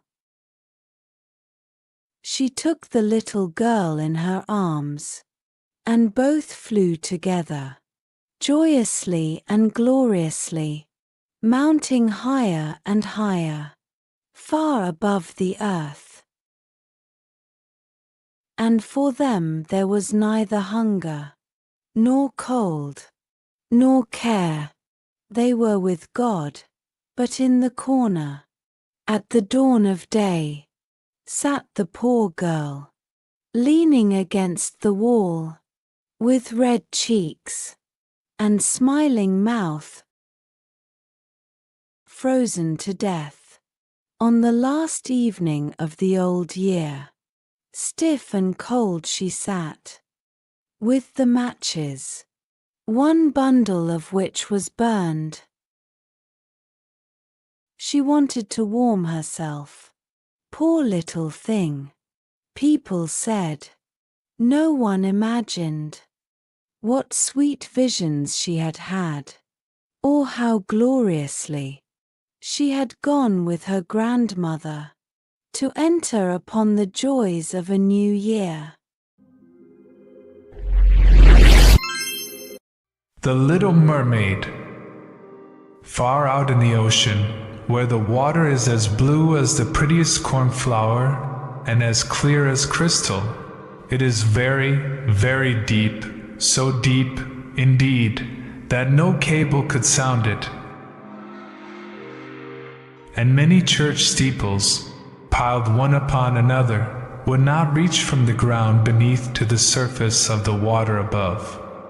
There dwelled the Sea King and his subjects. We must not imagine that there is nothing at the bottom of the sea but bare yellow sand. No, indeed, for on this sand grow the strangest flowers and plants, the leaves and stems of which are so pliant that the slightest agitation of the water causes them to stir as if they had life. Fishes, both large and small, glide between the branches as birds fly among the trees here upon land. In the deepest spot of all stands the castle of the Sea King. Its walls are built of coral, and the long Gothic windows are of the clearest amber. The roof is formed of shells that open and close as the water flows over them. Their appearance is very beautiful, for in each lies a glittering pearl which would be fit for the diadem of a queen. The Sea King had been a widower for many years, and his aged mother kept house for him. She was a very sensible woman, but exceedingly proud of her high birth, and on that account wore 12 oysters on her tail, while others of high rank were only allowed to wear 6. She was, however, deserving of very great praise, especially for her care of the little sea princesses, her 6 granddaughters. They were beautiful children, but the youngest was the prettiest of them all. Her skin was as clear and delicate as a rose leaf, and her eyes as blue as the deepest sea. But like all the others, she had no feet, and her body ended in a fish's tail. All day long they played in the great halls of the castle, or among the living flowers that grew out of the walls. The large amber windows were open, and the fish swam in, just as the swallows fly into our houses when we open the windows. Only the fishes swam up to the princesses, ate out of their hands, and allowed themselves to be stroked. Outside the castle there was a beautiful garden, in which grew bright red and dark blue flowers, and blossoms like flames of fire. The fruit glittered like gold, and the leaves and stems waved to and fro continually. The earth itself was the finest sand, but blue as the flame of burning sulfur. Over everything lay a peculiar blue radiance, as if the blue sky were everywhere, above and below, instead of the dark depths of the sea. In calm weather the sun could be seen, looking like a reddish-purple flower with light streaming from the calyx. Each of the young princesses had a little plot of ground in the garden, where she might dig and plant as she pleased. One arranged her flower bed in the form of a whale.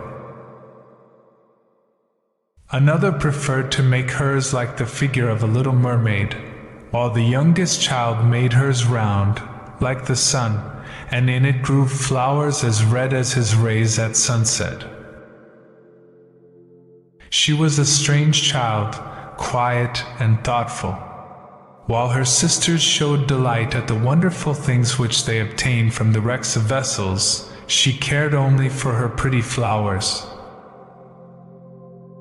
red like the sun, and a beautiful marble statue. It was the representation of a handsome boy, carved out of pure white stone, which had fallen to the bottom of the sea from a wreck. She planted by the statue a rose-colored weeping willow. It grew rapidly and soon hung its fresh branches over the statue, almost down to the blue sands. The shadows had the color of violet and waved to and fro like the branches, so that it seemed as if the crown of the tree and the root were at play, trying to kiss each other.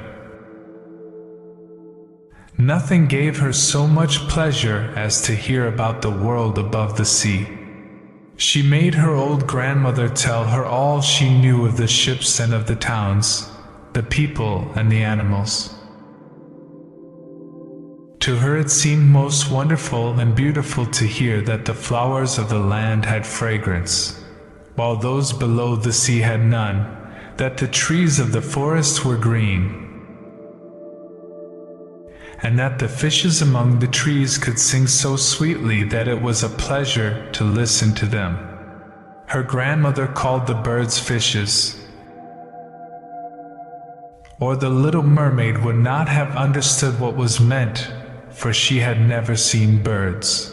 "When you have reached your 15th year," said the grandmother, "you will have permission to rise up out of the sea and sit on the rocks in the moonlight, while the great ships go sailing by. Then you will see both forests and towns." In the following year, one of the sisters would be 15. But as each was a year younger than the other, the youngest would have to wait 5 years before her turn came to rise up from the bottom of the ocean to see the earth as we do. However, each promised to tell the others what she saw on her first visit and what she thought was most beautiful. Their grandmother could not tell them enough. There were so many things about which they wanted to know. None of them longed so much for her turn to come as the youngest, she who had the longest time to wait, and who was so quiet and thoughtful. Many nights she stood by the open window, looking up through the dark blue water and watching the fish as they splashed about with their fins and tails. She could see the moon and stars shining faintly, but through the water they looked larger than they do to our eyes. When something like a black cloud passed between her and them,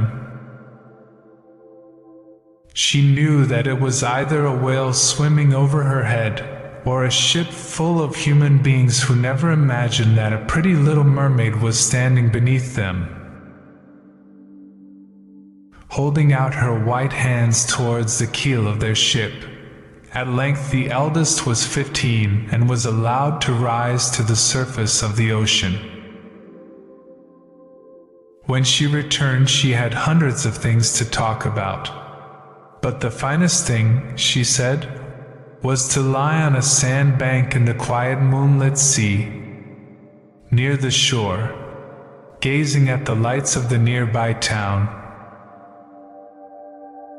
that twinkled like hundreds of stars, and listening to the sounds of music, the noise of carriages, the voices of human beings, and the merry pealing of the bells in the church steeples.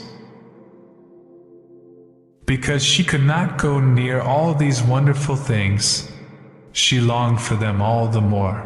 Oh, how eagerly did the youngest sister listen to all these descriptions! And afterwards, when she stood at the open window looking up through the dark blue water, she thought of the great city, with all its bustle and noise, and even fancied she could hear the sound of the church bells down in the depths of the sea. In another year, the second sister received permission to rise to the surface of the water and to swim about where she pleased.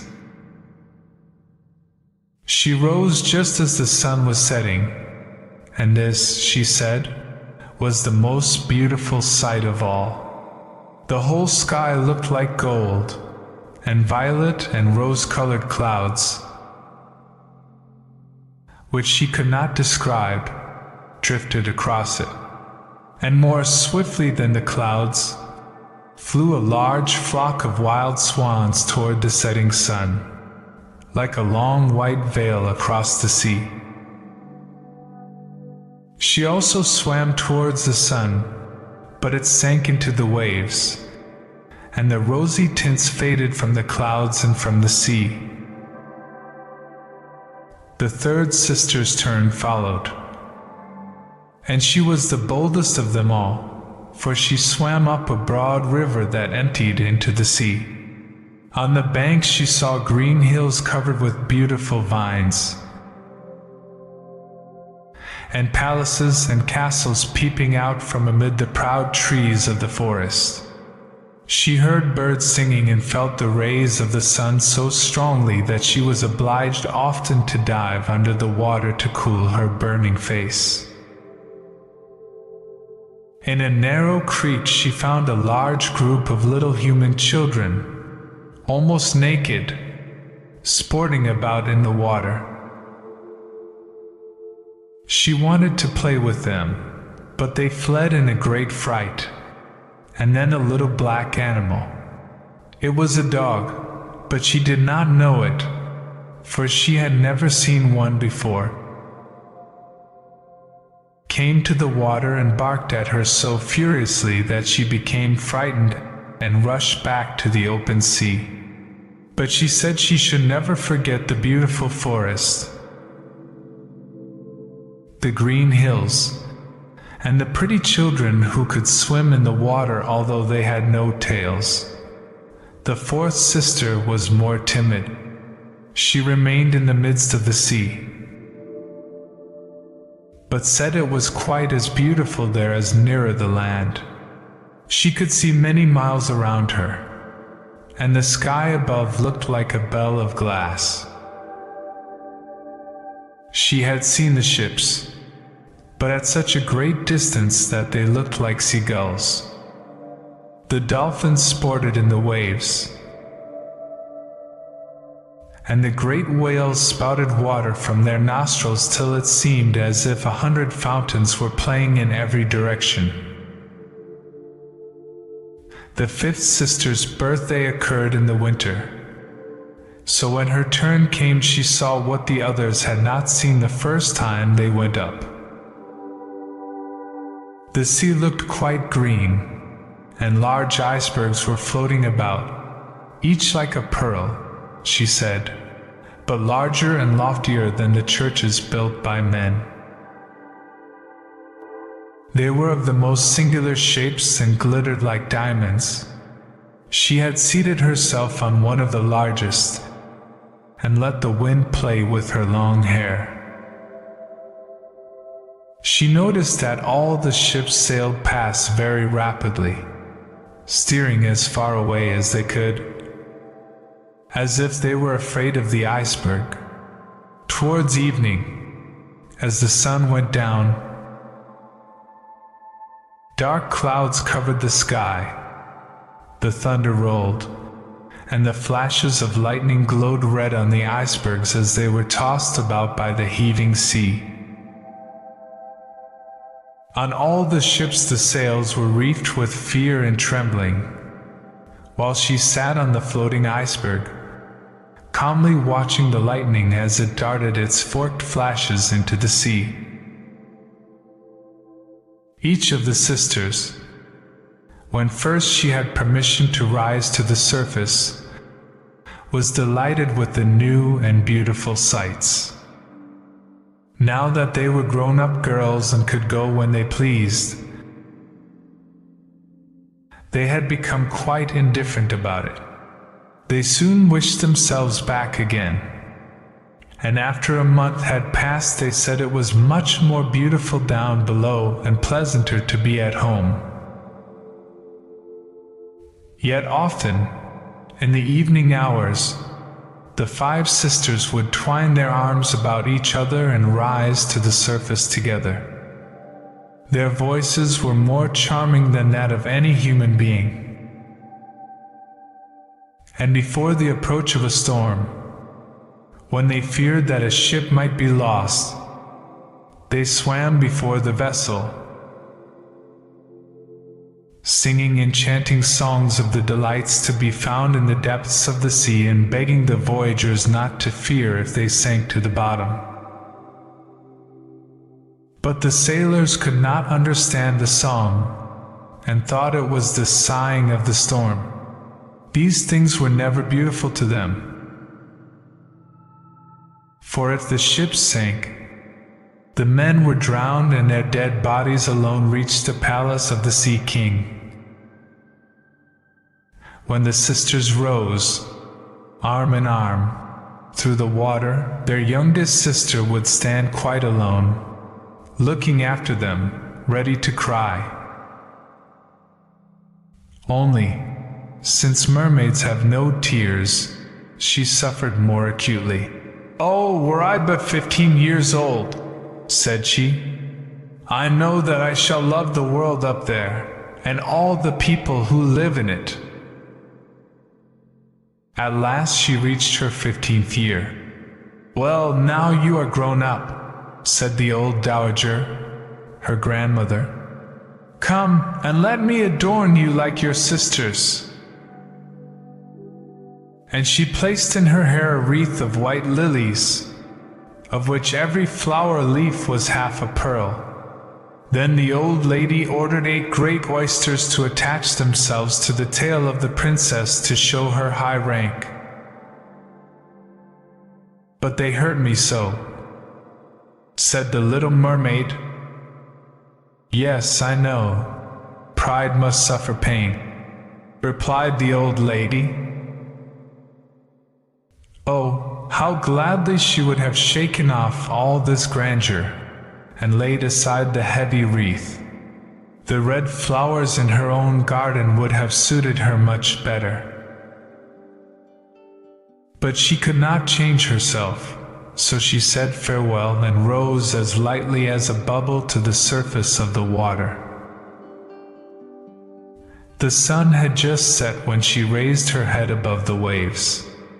The clouds were tinted with crimson and gold, and through the glimmering twilight beamed the evening star in all its beauty. The sea was calm, and the air mild and fresh. A large ship with 3 masts lay becalmed on the water. Only one sail was set, for not a breeze stirred. And the sailors sat idle on deck or amidst the rigging. There was music and song on board, and as darkness came on, 100 colored lanterns were lighted, as if the flags of all nations waved in the air.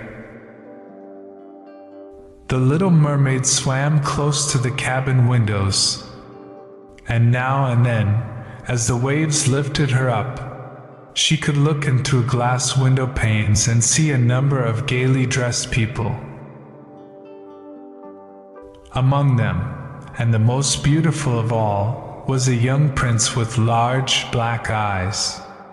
He was 16 years of age, and his birthday was being celebrated with great display.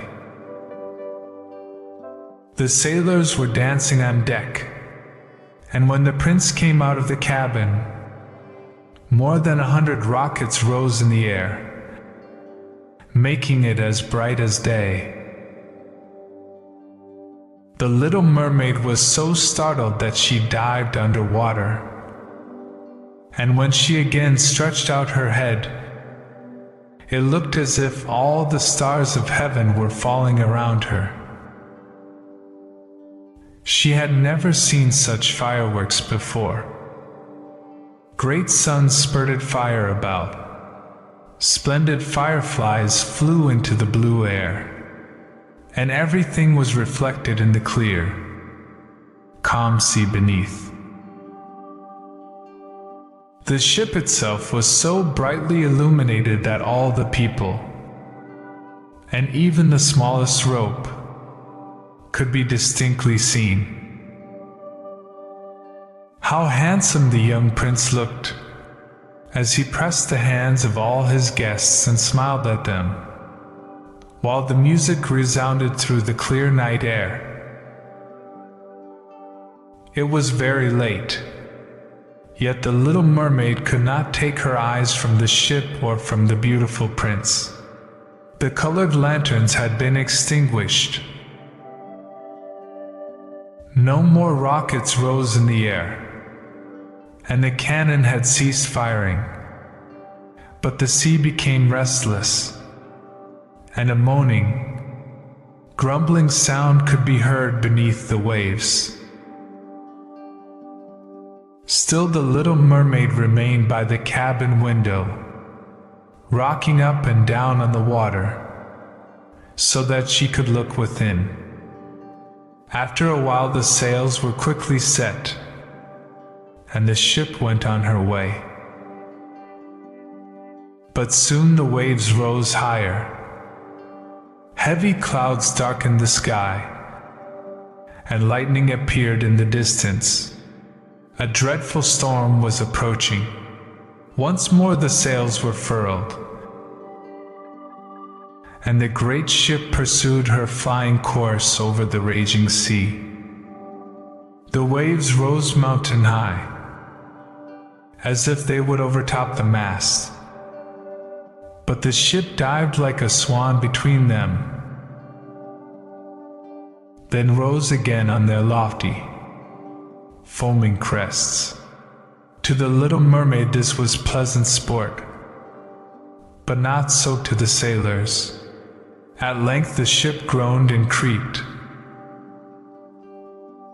The thick planks gave way under the lashing of the sea, as the waves broke over the deck. The mainmast snapped asunder like a reed, and as the ship lay over on her side, the water rushed in. The little mermaid now perceived that the crew were in danger. Even she was obliged to be careful, to avoid the beams and planks of the wreck which lay scattered on the water. At one moment it was pitch dark so that she could not see a single object. But when a flash of lightning came, it revealed the whole scene. She could see everyone who had been on board except the prince. When the ship parted, she had seen him sink into the deep waves, and she was glad, for she thought he would now be with her. Then she remembered that human beings could not live in the water, so that when he got down to her father's palace he would certainly be quite dead. No, he must not die. So she swam about among the beams and planks which strewed the surface of the sea, forgetting that they could crush her to pieces. Diving deep under the dark waters, rising and falling with the waves, she at length managed to reach the young prince, who was fast losing the power to swim in that stormy sea. His limbs were failing him. His beautiful eyes were closed, and he would have died had not the little mermaid come to his assistance. She held his head above the water and let the waves carry them where they would. In the morning the storm had ceased, but of the ship not a single fragment could be seen. The sun came up red and shining out of the water, and its beams brought back the hue of health to the prince's cheeks. But his eyes remained closed. The mermaid kissed his high, smooth forehead and stroked back his wet hair. He seemed to her like the marble statue in her little garden. So she kissed him again and wished that he might live. Presently they came in sight of land, and she saw lofty blue mountains on which the white snow rested as if a flock of swans were lying upon them. Beautiful green forests were near the shore, and close by stood a large building. Whether a church or a convent she could not tell. Orange and citron trees grew in the garden, and before the door stood lofty palms. The sea here formed a little bay, in which the water lay quiet and still, but very deep. She swam with the handsome prince to the beach,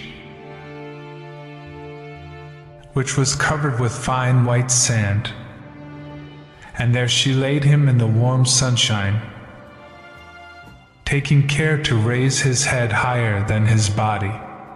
Then bells sounded in the large white building, and some young girls came into the garden. The little mermaid swam out farther from the shore and hid herself among some high rocks that rose out of the water, covering her head and neck with the foam of the sea. She watched there to see what would become of the poor prince. It was not long before she saw a young girl approach the spot where the prince lay. She seemed frightened at first, but only for a moment. Then she brought a number of people, and the mermaid saw that the prince came to life again and smiled upon those who stood about him. But to her he sent no smile. He knew not that she had saved him. This made her very sorrowful, and when he was led away into the great building, she dived down into the water and returned to her father's castle. She had always been silent and thoughtful, and now she was more so than ever. Her sisters asked her what she had seen during her first visit to the surface of the water, but she could tell them nothing. Many an evening and morning did she rise to the place where she had left the prince.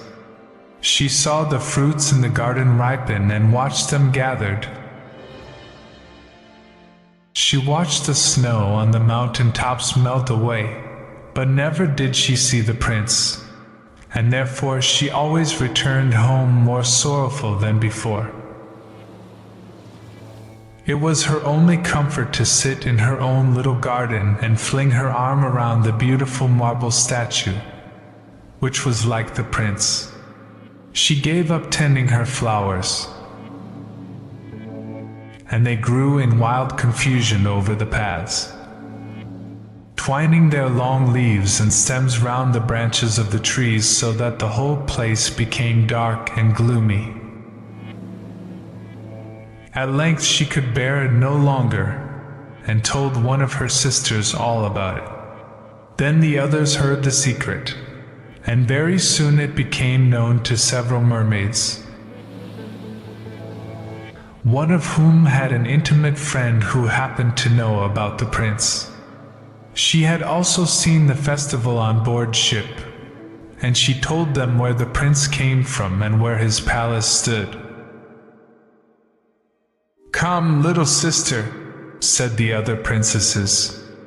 Then they entwined their arms and rose together to the surface of the water, near the spot where they knew the prince's palace stood.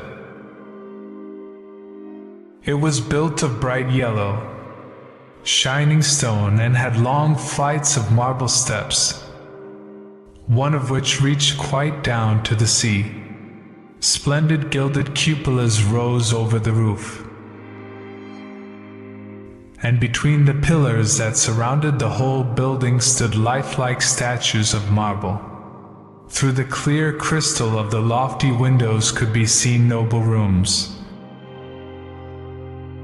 with costly silk curtains and hangings of tapestry, and walls covered with beautiful paintings. In the center of the largest salon a fountain threw its sparkling jets high up into the glass cupola of the ceiling, through which the sun shone in upon the water and upon the beautiful plants that grew in the basin of the fountain. Now that the little mermaid knew where the prince lived, she spent many an evening and many a night on the water near the palace. She would swim much nearer the shore than any of the others had ventured, and once she went up the narrow channel under the marble balcony, which threw a broad shadow on the water. Here she sat and watched the young prince, who thought himself alone in the bright moonlight. She often saw him evenings, sailing in a beautiful boat on which music sounded and flags waved. She peeped out from among the green rushes, and if the wind caught her long silvery white veil, those who saw it believed it to be a swan, spreading out its wings. Many a night, too, when the fishermen set their nets by the light of their torches, she heard them relate many good things about the young prince. And this made her glad that she had saved his life when he was tossed about half dead on the waves. She remembered how his head had rested on her bosom and how heartily she had kissed him. But he knew nothing of all this and could not even dream of her. She grew more and more to like human beings, and wished more and more to be able to wander about with those whose world seemed to be so much larger than her own. They could fly over the sea in ships and mount the high hills which were far above the clouds, and the lands they possessed, their woods and their fields, stretched far away beyond the reach of her sight. There was so much that she wished to know, but her sisters were unable to answer all her questions. She then went to her old grandmother, who knew all about the upper world, which she rightly called the lands above the sea. "If human beings are not drowned," asked the little mermaid, "can they live forever? Do they never die, as we do here in the sea?" "Yes," replied the old lady, "they must also die, and their term of life is even shorter than ours. We sometimes live for 300 years. But when we cease to exist here, we become only foam on the surface of the water, and have not even a grave among those we love. We have not immortal souls, we shall never live again. Like the green seaweed, when once it has been cut off, we can never flourish more. Human beings, on the contrary, have souls which live forever, even after the body has been turned to dust. They rise up through the clear, pure air, beyond the glittering stars. As we rise out of the water and behold all the land of the earth, so do they rise to unknown and glorious regions which we shall never see. Why have not we immortal souls?" asked the little mermaid mournfully. "I would gladly give all the hundreds of years that I have to live, to be a human being only for one day, and to have the hope of knowing the happiness of that glorious world above the stars."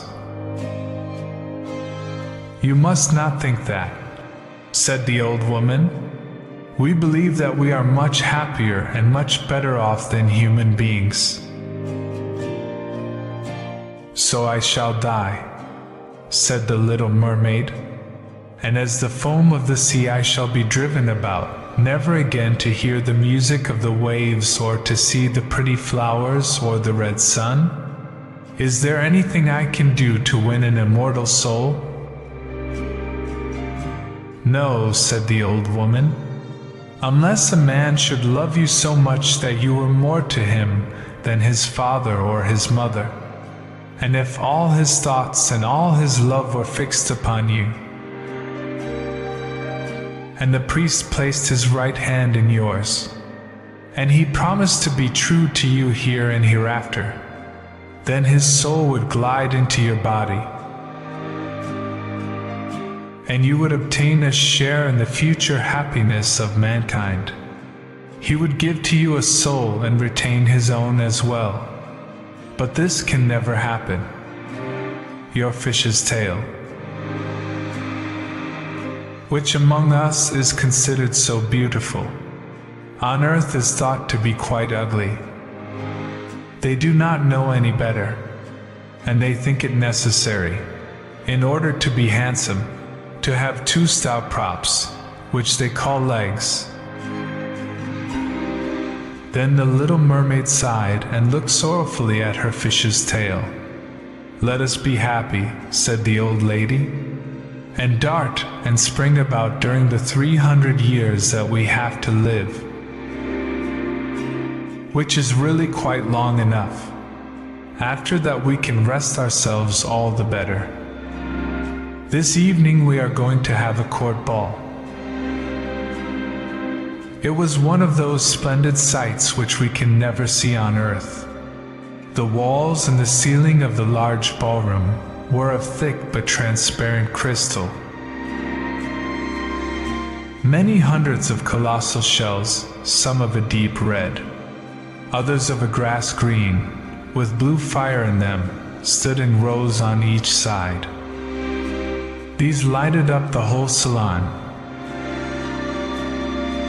and shone through the walls so that the sea was also illuminated. Innumerable fishes, great and small, swam past the crystal walls. On some of them the scales glowed with a purple brilliance, and on others shone like silver and gold. Through the halls flowed a broad stream, and in it danced the mermen and the mermaids to the music of their own sweet singing. No one on earth has such lovely voices as they, but the little mermaid sang more sweetly than all. The whole court applauded her with hands and tails, and for a moment her heart felt quite gay, for she knew she had the sweetest voice either on earth or in the sea. But soon she thought again of the world above her. She could not forget the charming prince, nor her sorrow that she had not an immortal soul like his. She crept away silently out of her father's palace, and while everything within was gladness and song, she sat in her own little garden, sorrowful and alone. Then she heard the bugle sounding through the water and thought, "He is certainly sailing above. He in whom my wishes center and in whose hands I should like to place the happiness of my life. I will venture all for him and to win an immortal soul. While my sisters are dancing in my father's palace, I will go to the sea witch, of whom I have always been so much afraid. She can give me counsel and help." Then the little mermaid went out from her garden and took the road to the foaming whirlpools, behind which the sorceress lived. She had never been that way before. Neither flowers nor grass grew there. Nothing but bare, gray, sandy ground stretched out to the whirlpool, where the water, like foaming mill wheels, seized everything that came within its reach and cast it into the fathomless deep. Through the midst of these crushing whirlpools the little mermaid was obliged to pass before she could reach the dominions of the sea witch. Then, for a long distance, the road lay across a stretch of warm, bubbling mire, called by the witch her turf moor. Beyond this was the witch's house, which stood in the center of a strange forest, where all the trees and flowers were polypi, half animals and half plants. They looked like serpents with 100 heads, growing out of the ground. The branches were long, slimy arms, with fingers like flexible worms, moving limb after limb from the root to the top. All that could be reached in the sea they seized upon and held fast, so that it never escaped from their clutches. The little mermaid was so alarmed at what she saw that she stood still and her heart beat with fear. She came very near turning back. But she thought of the prince and of the human soul for which she longed, and her courage returned. She fastened her long, flowing hair round her head, so that the polypi should not lay hold of it. She crossed her hands on her bosom, and then darted forward as a fish shoots through the water, between the supple arms and fingers of the ugly polypi, which were stretched out on each side of her. She saw that they all held in their grasp something they had seized with their numerous little arms, which were as strong as iron bands. Tightly grasped in their clinging arms were white skeletons of human beings who had perished at sea and had sunk down into the deep waters. Skeletons of land animals, and oars, rudders, and chests of ships. There was even a little mermaid whom they had caught and strangled. And this seemed the most shocking of all to the little princess. She now came to a space of marshy ground in the wood, where large, fat water snakes were rolling in the mire and showing their ugly, drab-colored bodies. In the midst of this spot stood a house, built of the bones of shipwrecked human beings. There sat the sea witch, allowing a toad to eat from her mouth just as people sometimes feed a canary with pieces of sugar.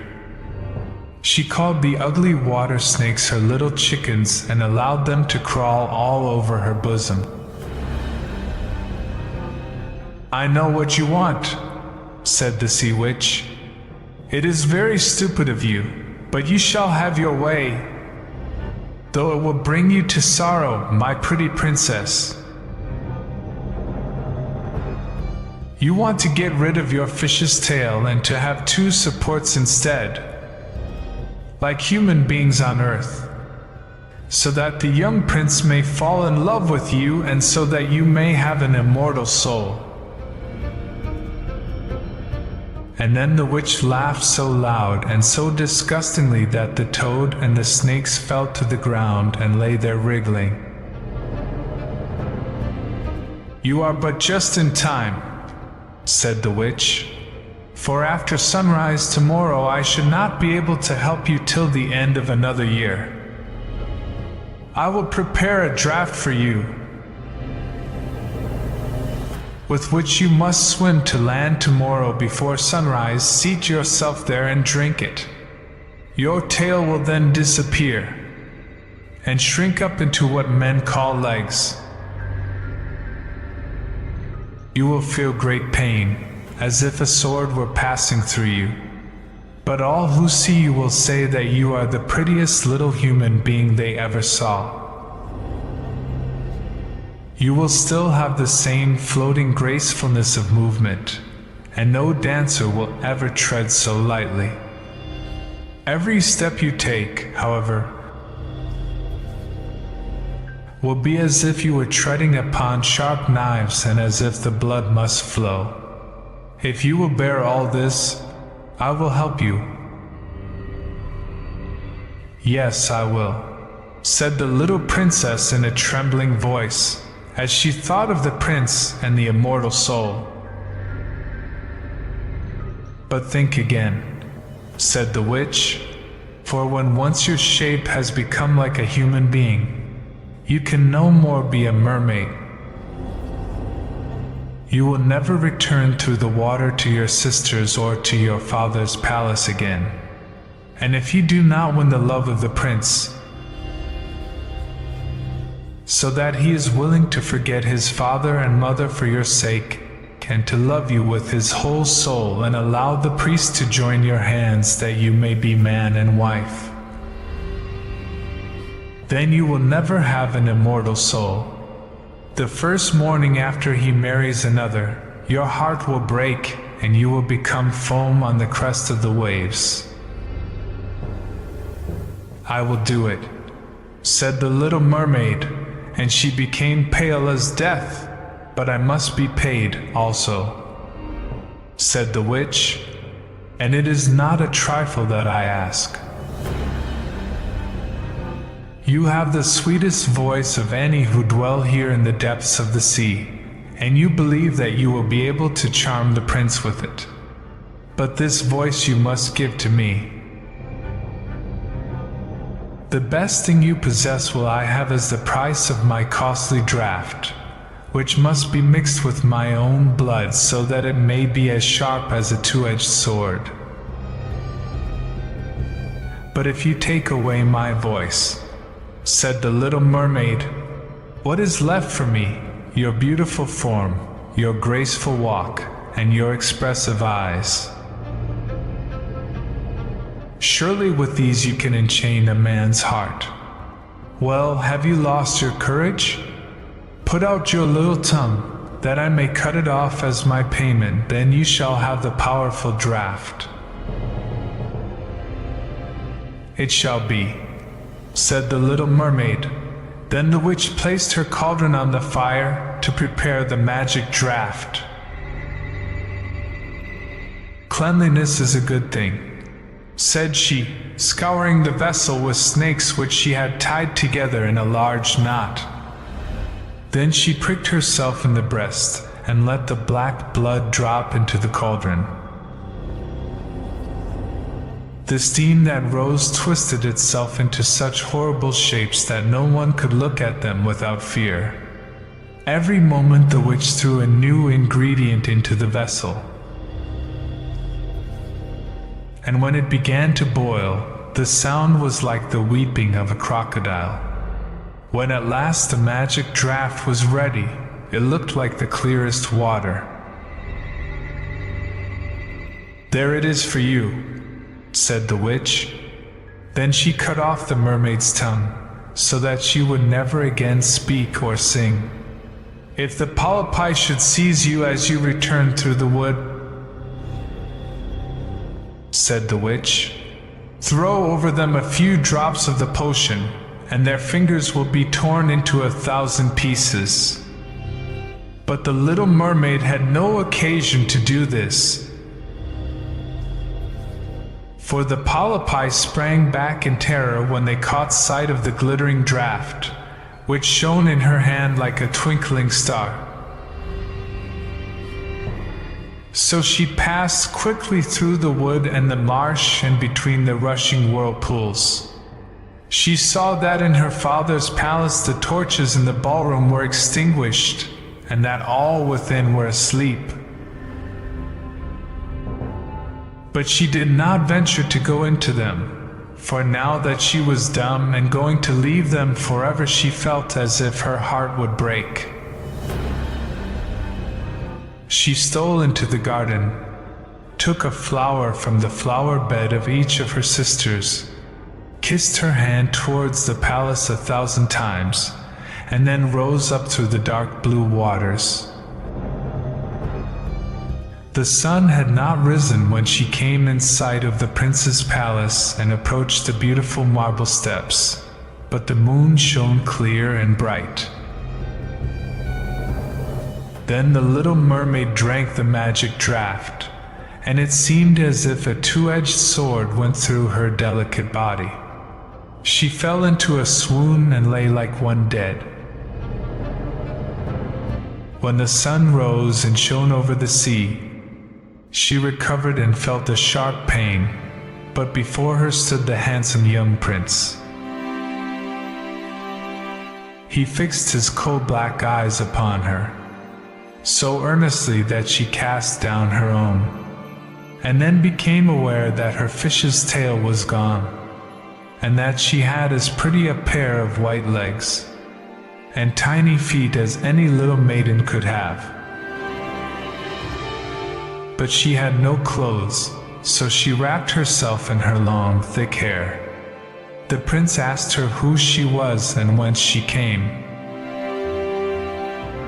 She looked at him mildly and sorrowfully with her deep blue eyes, but could not speak. He took her by the hand and led her to the palace. Before her stood the handsome young prince. Every step she took was as the witch had said it would be. She felt as if she were treading upon the points of needles or sharp knives. She bore it willingly, however, and moved at the prince's side as lightly as a bubble, so that he and all who saw her wondered at her graceful, swaying movements. She was very soon arrayed in costly robes of silk and muslin and was the most beautiful creature in the palace. But she was dumb and could neither speak nor sing. Beautiful female slaves, dressed in silk and gold, stepped forward and sang before the prince and his royal parents. One sang better than all the others, and the prince clapped his hands and smiled at her. This was a great sorrow to the little mermaid, for she knew how much more sweetly she herself once could sing, and she thought, "Oh, if he could only know that I have given away my voice forever to be with him." The slaves next performed some pretty fairy-like dances to the sound of beautiful music. Then the little mermaid raised her lovely white arms, stood on the tips of her toes, glided over the floor, and danced as no one yet had been able to dance. At each moment her beauty was more revealed, and her expressive eyes appealed more directly to the heart than the songs of the slaves. Everyone was enchanted, especially the prince, who called her his little foundling. She danced again quite readily, to please him, though each time her foot touched the floor it seemed as if she trod on sharp knives. The prince said she should remain with him always, and she was given permission to sleep at his door on a velvet cushion.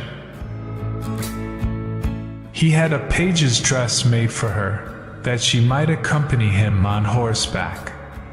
They rode together through the sweet-scented woods, where the green boughs touched their shoulders, and the little birds sang among the fresh leaves. She climbed with him to the tops of high mountains, and although her tender feet bled so that even her steps were marked, she only smiled, and followed him till they could see the clouds beneath them like a flock of birds flying to distant lands. While at the prince's palace, and when all the household were asleep, she would go and sit on the broad marble steps, for it eased her burning feet to bathe them in the cold sea water. It was then that she thought of all those below in the deep. Once during the night her sisters came up arm in arm, singing sorrowfully as they floated on the water. She beckoned to them, and they recognized her and told her how she had grieved them. After that, they came to the same place every night. Once she saw in the distance her old grandmother, who had not been to the surface of the sea for many years, and the old sea king, her father, with his crown on his head. They stretched out their hands towards her, but did not venture so near the land as her sisters had. As the days passed, she loved the prince more dearly, and he loved her as one would love a little child. The thought never came to him to make her his wife. Yet unless he married her, she could not receive an immortal soul. And on the morning after his marriage with another, she would dissolve into the foam of the sea. Do you not love me the best of them all? The eyes of the little mermaid seemed to say when he took her in his arms and kissed her fair forehead. Yes, you are dear to me, said the prince, for you have the best heart, and you are the most devoted to me. You are like a young maiden whom I once saw, but whom I shall never meet again. I was in a ship that was wrecked, and the waves cast me ashore near a holy temple where several young maidens performed the service. The youngest of them found me on the shore and saved my life. I saw her but twice, and she is the only one in the world whom I could love. But you are like her, and you have almost driven her image from my mind. She belongs to the holy temple, and good fortune has sent you to me in her stead. We will never part. Ah, he knows not that it was I who saved his life, thought the little mermaid. I carried him over the sea to the wood where the temple stands. I sat beneath the foam and watched till the human beings came to help him. I saw the pretty maiden that he loves better than he loves me. The mermaid sighed deeply, but she could not weep. He says the maiden belongs to the holy temple, therefore she will never return to the world. They will meet no more. I am by his side and see him every day. I will take care of him and love him and give up my life for his sake. Very soon it was said that the prince was to marry and that the beautiful daughter of a neighboring king would be his wife, for a fine ship was being fitted out. Although the prince gave out that he intended merely to pay a visit to the king, it was generally supposed that he went to court the princess. A great company were to go with him. The little mermaid smiled and shook her head. She knew the prince's thoughts better than any of the others. I must travel, he had said to her. I must see this beautiful princess. My parents desire it, but they will not oblige me to bring her home as my bride. I cannot love her, because she is not like the beautiful maiden in the temple, whom you resemble. If I were forced to choose a bride, I would choose you, my dumb foundling, with those expressive eyes. Then he kissed her rosy mouth, played with her long, waving hair, and laid his head on her heart, while she dreamed of human happiness and an immortal soul. You are not afraid of the sea, my dumb child, are you? He said, as they stood on the deck of the noble ship which was to carry them to the country of the neighboring king. Then he told her of storm and of calm, of strange fishes in the deep beneath them, and of what the divers had seen there. She smiled at his descriptions, for she knew better than anyone what wonders were at the bottom of the sea. In the moonlight night, when all on board were asleep except the man at the helm, she sat on deck, gazing down through the clear water. She thought she could distinguish her father's castle, and upon it her aged grandmother, with the silver crown on her head, looking through the rushing tide at the keel of the vessel. Then her sisters came up on the waves and gazed at her mournfully, wringing their white hands. She beckoned to them, and smiled, and wanted to tell them how happy and well off she was. But the cabin boy approached, and when her sisters dived down, he thought what he saw was only the foam of the sea. The next morning the ship sailed into the harbor of a beautiful town, belonging to the king whom the prince was going to visit. The church bells were ringing, and from the high towers sounded a flourish of trumpets. Soldiers, with flying colors and glittering bayonets, lined the roads through which they passed. Every day was a festival, balls and entertainments following one another, but the princess had not yet appeared. People said that she had been brought up and educated in a religious house, where she was learning every royal virtue. At last she came. Then the little mermaid, who was anxious to see whether she was really beautiful, was obliged to admit that she had never seen a more perfect vision of beauty. Her skin was delicately fair, and beneath her long, dark eyelashes her laughing blue eyes shone with truth and purity. "It was you," said the prince, "who saved my life when I lay as if dead on the beach." And he folded his blushing bride in his arms. "Oh, I am too happy," said he to the little mermaid. "My fondest hopes are now fulfilled. You will rejoice at my happiness, for your devotion to me is great and sincere." The little mermaid kissed his hand and felt as if her heart were already broken. His wedding morning would bring death to her, and she would change into the foam of the sea.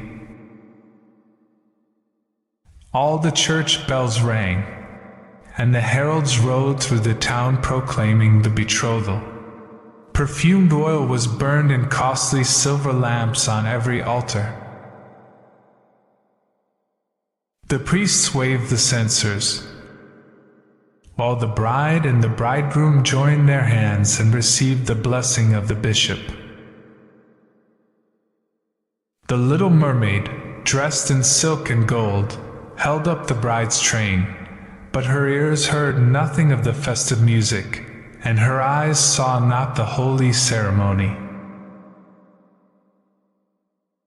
She thought of the night of death which was coming to her, and of all she had lost in the world. On the same evening the bride and bridegroom went on board the ship. Cannons were roaring, flags waving, and in the center of the ship a costly tent of purple and gold had been erected. It contained elegant sleeping couches for the bridal pair during the night. The ship, under a favorable wind, with swelling sails, glided away smoothly and lightly over the calm sea. When it grew dark, a number of colored lamps were lighted and the sailors danced merrily on the deck. The little mermaid could not help thinking of her first rising out of the sea,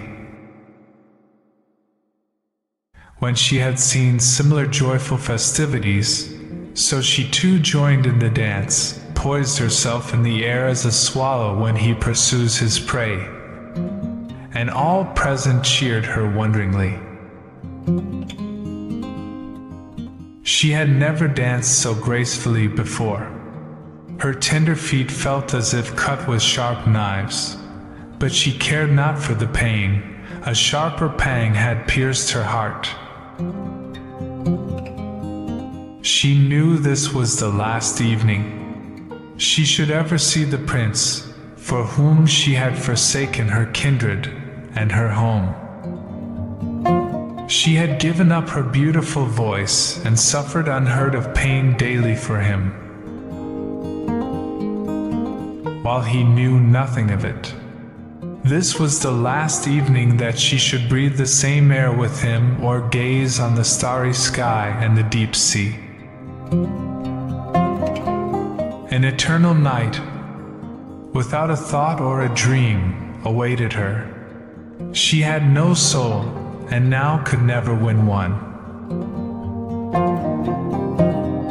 All was joy and gaiety on the ship until long after midnight. She smiled and danced with the rest, while the thought of death was in her heart. The prince kissed his beautiful bride, and she played with his raven hair till they went arm in arm to rest in the sumptuous tent. Then all became still on board the ship, and only the pilot, who stood at the helm, was awake. The little mermaid leaned her white arms on the edge of the vessel and looked towards the east for the first blush of morning, for that first ray of the dawn which was to be her death. She saw her sisters rising out of the flood. They were as pale as she, but their beautiful hair no longer waved in the wind. It had been cut off. "We have given our hair to the witch," said they, "to obtain help for you, that you may not die tonight. She has given us a knife. See, it is very sharp. Before the sun rises, you must plunge it into the heart of the prince. When the warm blood falls upon your feet, they will grow together again into a fish's tail, and you will once more be a mermaid, and can return to us to live out your 300 years, before you are changed into the salt sea foam. Haste then, either he or you must die before sunrise. Our old grandmother mourns so for you that her white hair is falling, as ours fell under the witch's scissors. Kill the prince and come back. Hasten! Do you not see the first red streaks in the sky? In a few minutes the sun will rise, and you must die." Then they sighed deeply and mournfully, and sank beneath the waves. The little mermaid drew back the crimson curtain of the tent, and beheld the fair bride, whose head was resting on the prince's breast. She bent down and kissed his noble brow, then looked at the sky, on which the rosy dawn grew brighter and brighter. She glanced at the sharp knife and again fixed her eyes on the prince, who whispered the name of his bride in his dreams. She was in his thoughts, and the knife trembled in the hand of the little mermaid. But she flung it far from her into the waves. The water turned red where it fell, and the drops that spurted up looked like blood. She cast one more lingering, half-fainting glance at the prince, then threw herself from the ship into the sea and felt her body dissolving into foam. The sun rose above the waves, and his warm rays fell on the cold foam of the little mermaid, who did not feel as if she were dying. She saw the bright sun, and hundreds of transparent, beautiful creatures floating around her. She could see through them the white sails of the ships and the red clouds in the sky. Their speech was melodious, but could not be heard by mortal ears, just as their bodies could not be seen by mortal eyes.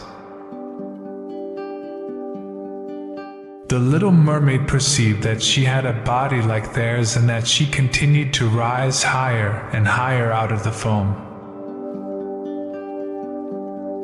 "Where am I?" asked she, and her voice sounded ethereal, like the voices of those who were with her. No earthly music could imitate it. "Among the daughters of the air," answered one of them. "A mermaid has not an immortal soul, nor can she obtain one unless she wins the love of a human being. On the will of another hangs her eternal destiny. But the daughters of the air, although they do not possess an immortal soul, can, by their good deeds, procure one for themselves.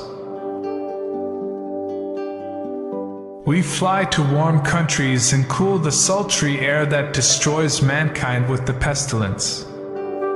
We carry the perfume of the flowers to spread health and restoration. After we have striven for 300 years to do all the good in our power, we receive an immortal soul and take part in the happiness of mankind. You, poor little mermaid, have tried with your whole heart to do as we are doing. You have suffered and endured, and raised yourself to the spirit world by your good deeds. And now, by striving for 300 years in the same way, you may obtain an immortal soul. The little mermaid lifted her glorified eyes toward the sun and, for the first time, felt them filling with tears. On the ship in which she had left the prince there were life and noise, and she saw him and his beautiful bride searching for her.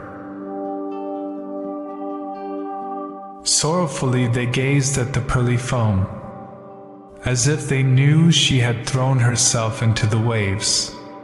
Unseen she kissed the forehead of the bride and fanned the prince, and then mounted with the other children of the air to a rosy cloud that floated above. After 300 years, thus shall we float into the kingdom of heaven, said she. And we may even get there sooner, whispered one of her companions. Unseen we can enter the houses of men where there are children. And for every day on which we find a good child that is the joy of his parents and deserves their love, our time of probation is shortened. The child does not know, when we fly through the room, that we smile with joy at his good conduct, for we can count 1 year less of our 300 years. But when we see a naughty or a wicked child we shed tears of sorrow, and for every tear a day is added to our time of trial.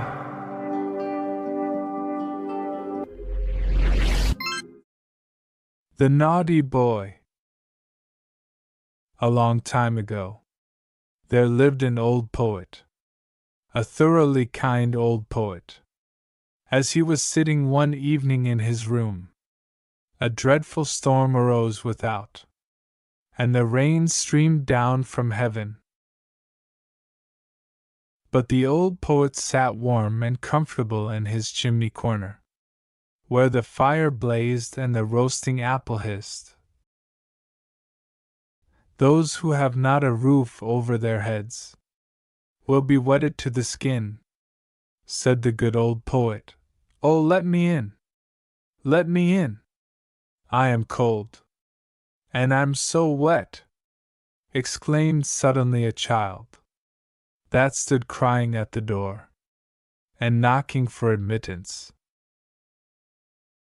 while the rain poured down and the wind made all the windows rattle. Poor thing, said the old poet, as he went to open the door.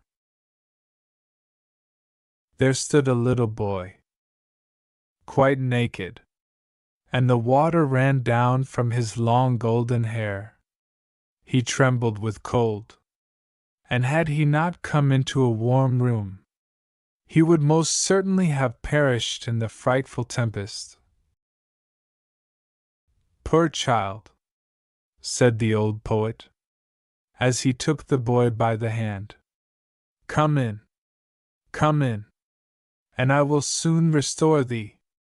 Thou shalt have wine and roasted apples, for thou art verily a charming child. And the boy was so really. His eyes were like two bright stars, and although the water trickled down his hair, It waved in beautiful curls. He looked exactly like a little angel, but he was so pale, and his whole body trembled with cold. He had a nice little bow in his hand, but it was quite spoiled by the rain, and the tints of his many-colored arrows ran one into the other. The old poet seated himself beside his hearth, and took the little fellow on his lap. He squeezed the water out of his dripping hair, warmed his hands between his own, and boiled for him some sweet wine. Then the boy recovered. His cheeks again grew rosy. He jumped down from the lap where he was sitting, and danced round the kind old poet. "You are a merry fellow," said the old man. "What's your name?" "My name is Cupid," answered the boy. "Don't you know me? There lies my bow. It shoots well, I can assure you. Look!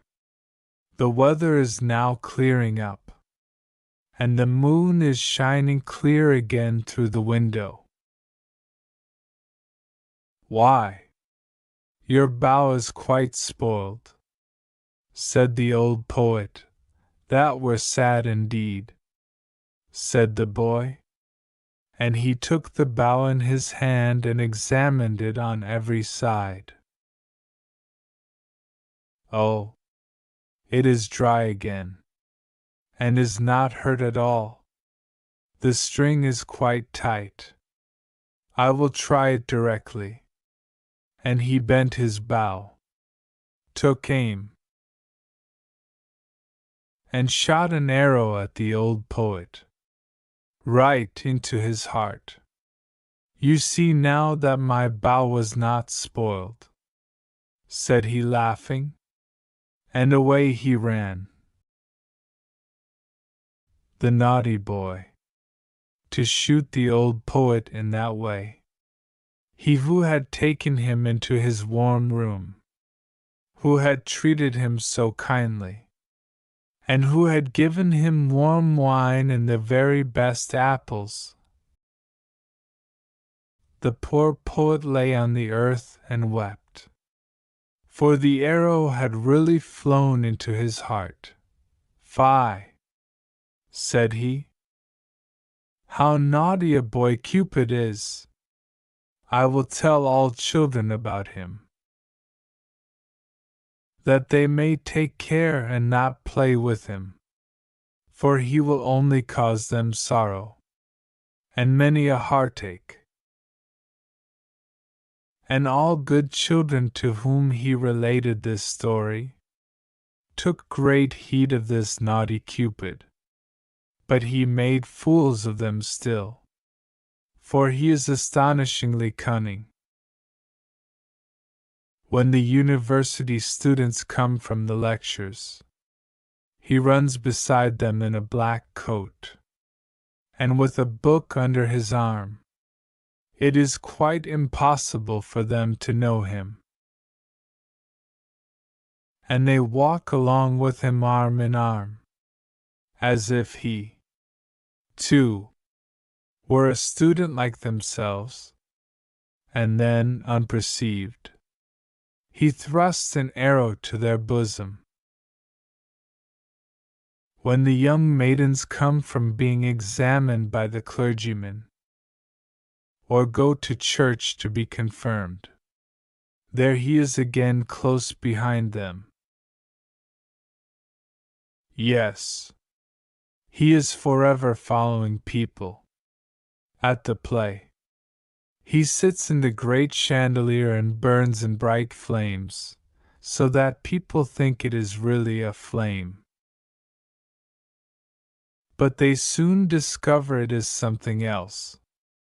He roves about in the garden of the palace and upon the ramparts.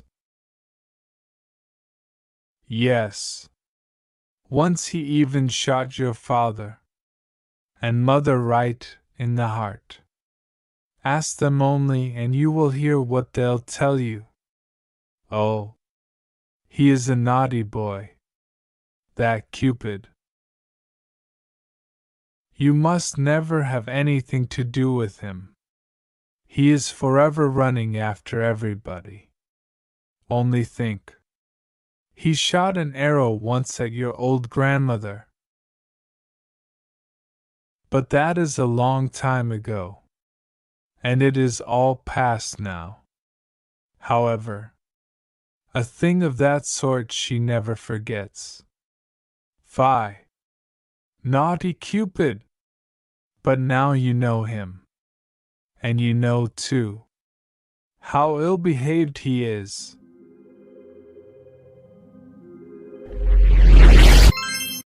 The shadow. It is in the hot lands that the sun burns, sure enough. There the people become quite a mahogany brown, aye, and in the hottest lands they are burnt to very, very brown. But now it was only to the hot lands that a learned man had come from the cold. There he thought that he could run about just as when at home, but he soon found out his mistake. He, and all sensible folks, were obliged to stay within doors. The window shutters and doors were closed the whole day. It looked as if the whole house slept, or there was no one at home. The narrow street with the high houses was built so that the sunshine must fall there from morning till evening. It was really not to be borne. The learned man from the cold lands, he was a young man, and seemed to be a clever man, sat in a glowing oven. It took effect on him. He became quite meager. Even his shadow shrunk in, for the sun had also an effect on it. It was first towards evening, when the sun was down, that they began to freshen up again. In the warm lands every window has a balcony, and the people came out on all the balconies in the street, for one must have air, even if one be accustomed to be mahogany. It was lively both up and down the street. Tailors, and shoemakers, and all the folks, moved out into the street. Chairs and tables were brought forth, and candles burnt, yes, above 1,000 lights were burning, and the one talked and the other sung, and people walked and church bells rang. And asses went along with a dingle-dingle-dong, for they too had bells on.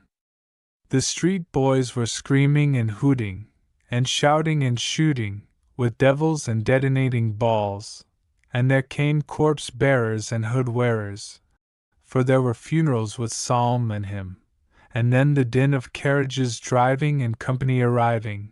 Yes, it was, in truth, lively enough down in the street. Only in that single house, which stood opposite that in which the learned foreigner lived, it was quite still, and yet someone lived there, for there stood flowers in the balcony. They grew so well in the sun's heat, and that they could not do unless they were watered, and someone must water them. There must be somebody there. The door opposite was also open late in the evening, but it was dark within, at least in the front room. Further in there was heard the sound of music. The learned foreigner thought it quite marvelous, but now, it might be that he only imagined it, for he found everything marvelous out there, in the warm lands, if there had only been no sun. The stranger's landlord said that he didn't know who had taken the house opposite. One saw no person about, and as to the music, it appeared to him to be extremely tiresome. It is as if someone sat there, and practiced a piece that he could not master, always the same piece. I shall master it, says he, but yet he cannot master it, however long he plays. The word mahogany can be understood, in Danish, as having two meanings. In general, it means the reddish-brown wood itself, but in jest, it signifies excessively fine, which arose from an anecdote of Nybauder, in Copenhagen, the seaman's quarter. A sailor's wife, who was always proud and fine, in her way, came to her neighbor, and complained that she had got a splinter in her finger. "What of?" asked the neighbor's wife. "It is a mahogany splinter," said the other. "Mahogany! It cannot be less with you!" exclaimed the woman, and thence the proverb, "It is so mahogany," that is, so excessively fine, is derived. One night the stranger awoke. He slept with the doors of the balcony open, the curtain before it was raised by the wind, and he thought that a strange luster came from the opposite neighbor's house. All the flowers shone like flames, in the most beautiful colors, and in the midst of the flowers stood a slender, graceful maiden. It was as if she also shone. The light really hurt his eyes. He now opened them quite wide. Yes, he was quite awake. With one spring he was on the floor. He crept gently behind the curtain, but the maiden was gone. The flowers shone no longer, but there they stood, fresh and blooming as ever. The door was ajar, and far within, the music sounded so soft and delightful. One could really melt away in sweet thoughts from it. Yet it was like a piece of enchantment. And who lived there? Where was the actual entrance?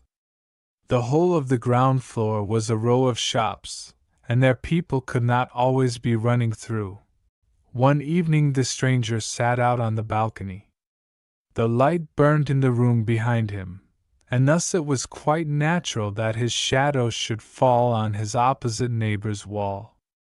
Yes, there it sat, directly opposite, between the flowers on the balcony, and when the stranger moved, the shadow also moved, for that it always does. "I think my shadow is the only living thing one sees over there," said the learned man. "See, how nicely it sits between the flowers. The door stands half open.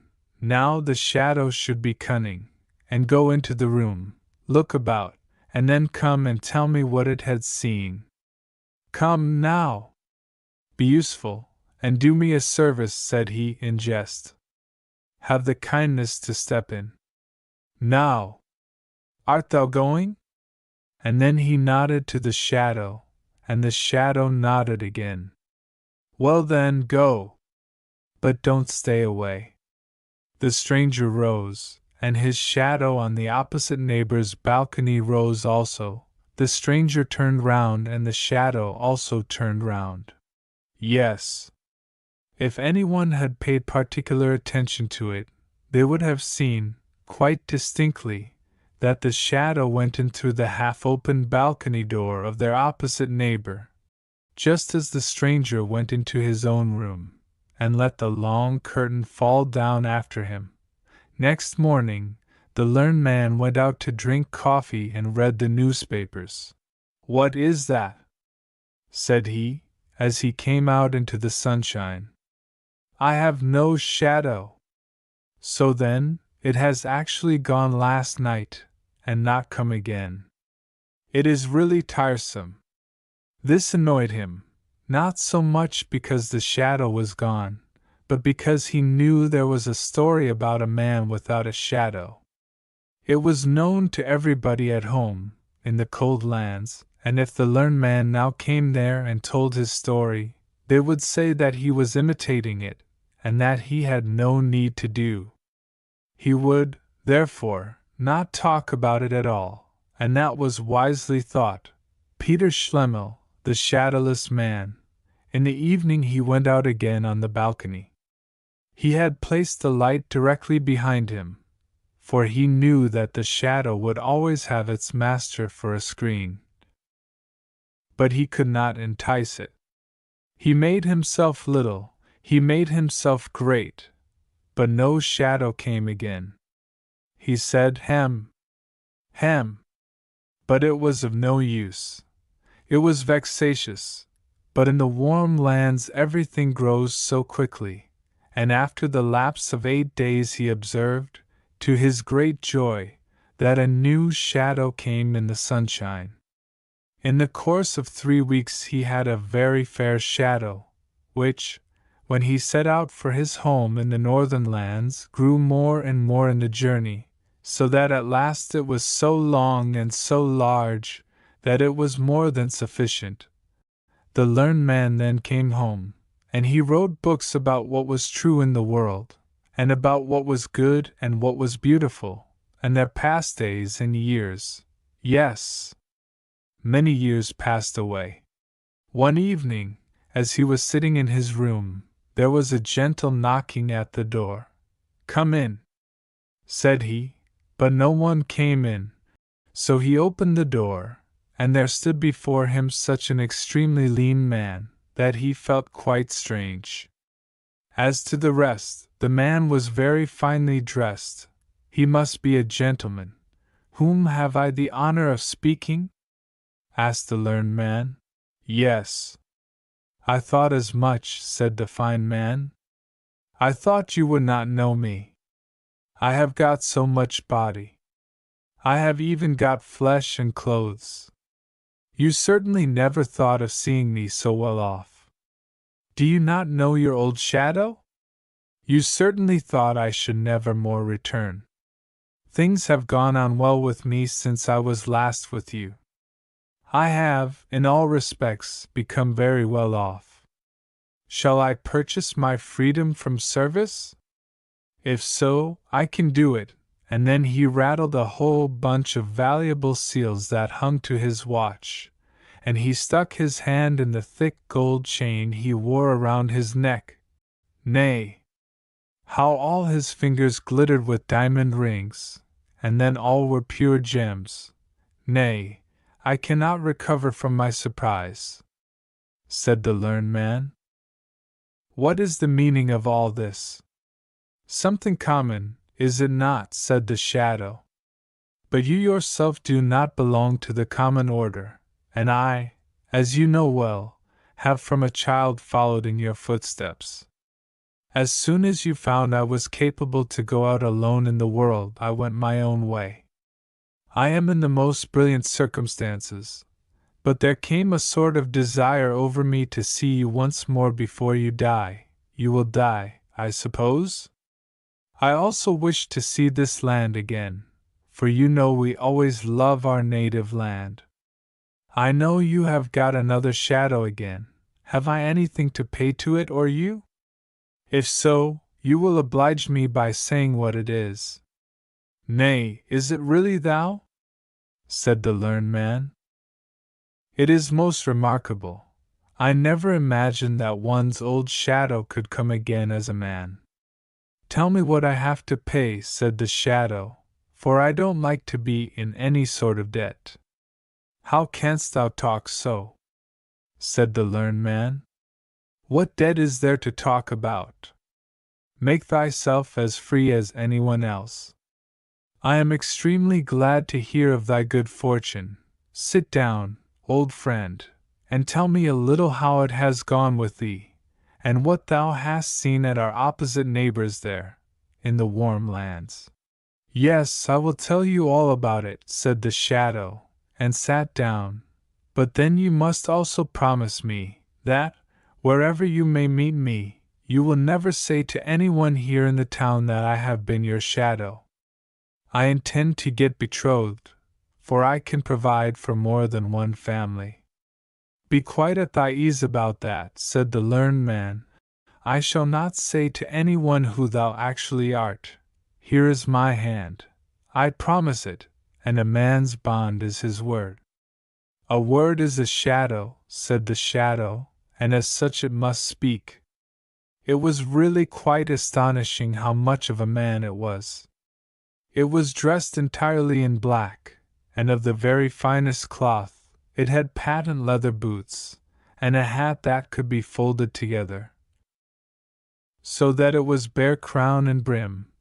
Not to speak of what we already know, it had seals, gold neckchain, and diamond rings. Yes, the shadow was well dressed, and it was just that which made it quite a man. Now I shall tell you my adventures, said the shadow, and then he sat, with the polished boots, as heavily as he could, on the arm of the learned man's new shadow, which lay like a poodle dog at his feet. Now this was perhaps from arrogance, and the shadow on the ground kept itself so still and quiet that it might hear all that passed. It wished to know how it could get free, and work its way up, so as to become its own master. Do you know who lived in our opposite neighbor's house? Said the shadow. It was the most charming of all beings, it was Poesy. I was there for 3 weeks, and that has as much effect as if one had lived 3,000 years, and read all that was composed and written. That is what I say, and it is right. I have seen everything and I know everything. Poesy! Cried the learned man. Yes, yes, she often dwells a recluse in large cities. Poesy! Yes, I have seen her, a single short moment, but sleep came into my eyes. She stood on the balcony and shone as the aurora borealis shines. Go on, thou wert on the balcony, and went through the doorway. And then I was in the antechamber, said the shadow. You always sat and looked over to the antechamber. There was no light. There was a sort of twilight, but the one door stood open directly opposite the other through a long row of rooms and saloons, and there it was lighted up. I should have been completely killed if I had gone over to the maiden, but I was circumspect. I took time to think, and that one must always do. And what didst thou then see? Asked the learned man. I saw everything, and I shall tell all to you, but it is no pride on my part, as a free man, and with the knowledge I have, not to speak of my position in life, my excellent circumstances, I certainly wish that you would say you to me. It is the custom in Denmark for intimate acquaintances to use the second person singular, du, thou, when speaking to each other.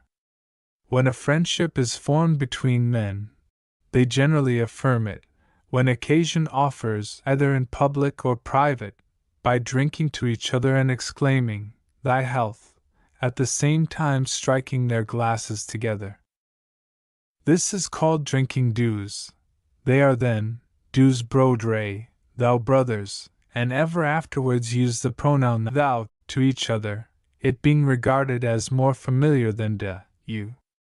Father and mother, sister and brother say thou to one another, without regard to age or rank. Master and mistress say thou to their servants, the superior to the inferior. But servants and inferiors do not use the same term to their masters, or superiors, nor is it ever used when speaking to a stranger, or anyone with whom they are but slightly acquainted. They then say as in English, you.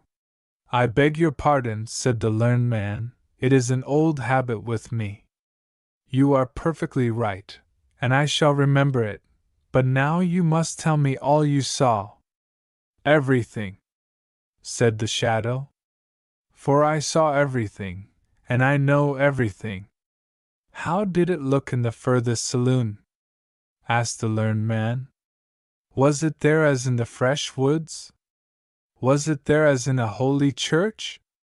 Were the saloons like the starlit firmament when we stand on the high mountains? Everything was there, said the shadow. I did not go quite in. I remained in the foremost room, in the twilight. But I stood there quite well. I saw everything, and I know everything. I have been in the antechamber at the court of Poesy. But what did you see? Did all the gods of the olden times pass through the large saloons? Did the old heroes combat there? Did sweet children play there, and relate their dreams? I tell you I was there, and you can conceive that I saw everything there was to be seen. Had you come over there, you would not have been a man, but I became so. And besides, I learned to know my inward nature, my innate qualities, the relationship I had with poesy. At the time I was with you, I thought not of that, but always, you know it well, when the sun rose, and when the sun went down, I became so strangely great. In the moonlight I was very near being more distinct than yourself. At that time I did not understand my nature, it was revealed to me in the antechamber. I became a man. I came out matured, but you were no longer in the warm lands. As a man I was ashamed to go as I did. I was in want of boots, of clothes, of the whole human varnish that makes a man perceptible. I took my way, I tell it to you, but you will not put it in any book. I took my way to the cake woman. I hid myself behind her. The woman didn't think how much she concealed. I went out first in the evening. I ran about the streets in the moonlight. I made myself long up the walls. It tickles the back so delightfully. I ran up, and ran down, peeped into the highest windows, into the saloons, and on the roofs. I peeped in where no one could peep, and I saw what no one else saw, what no one else should see. This is, in fact, a base world. I would not be a man if it were not now once accepted and regarded as something to be so. I saw the most unimaginable things with the women, with the men, with parents, and with the sweet, matchless children. I saw, said the shadow, what no human being must know, but what they would all so willingly know, what is bad in their neighbor. Had I written a newspaper, it would have been read. But I wrote direct to the persons themselves, and there was consternation in all the towns where I came. They were so afraid of me, and yet they were so excessively fond of me. The professors made a professor of me, the tailors gave me new clothes. I am well furnished. The master of the mint struck new coin for me, and the women said I was so handsome.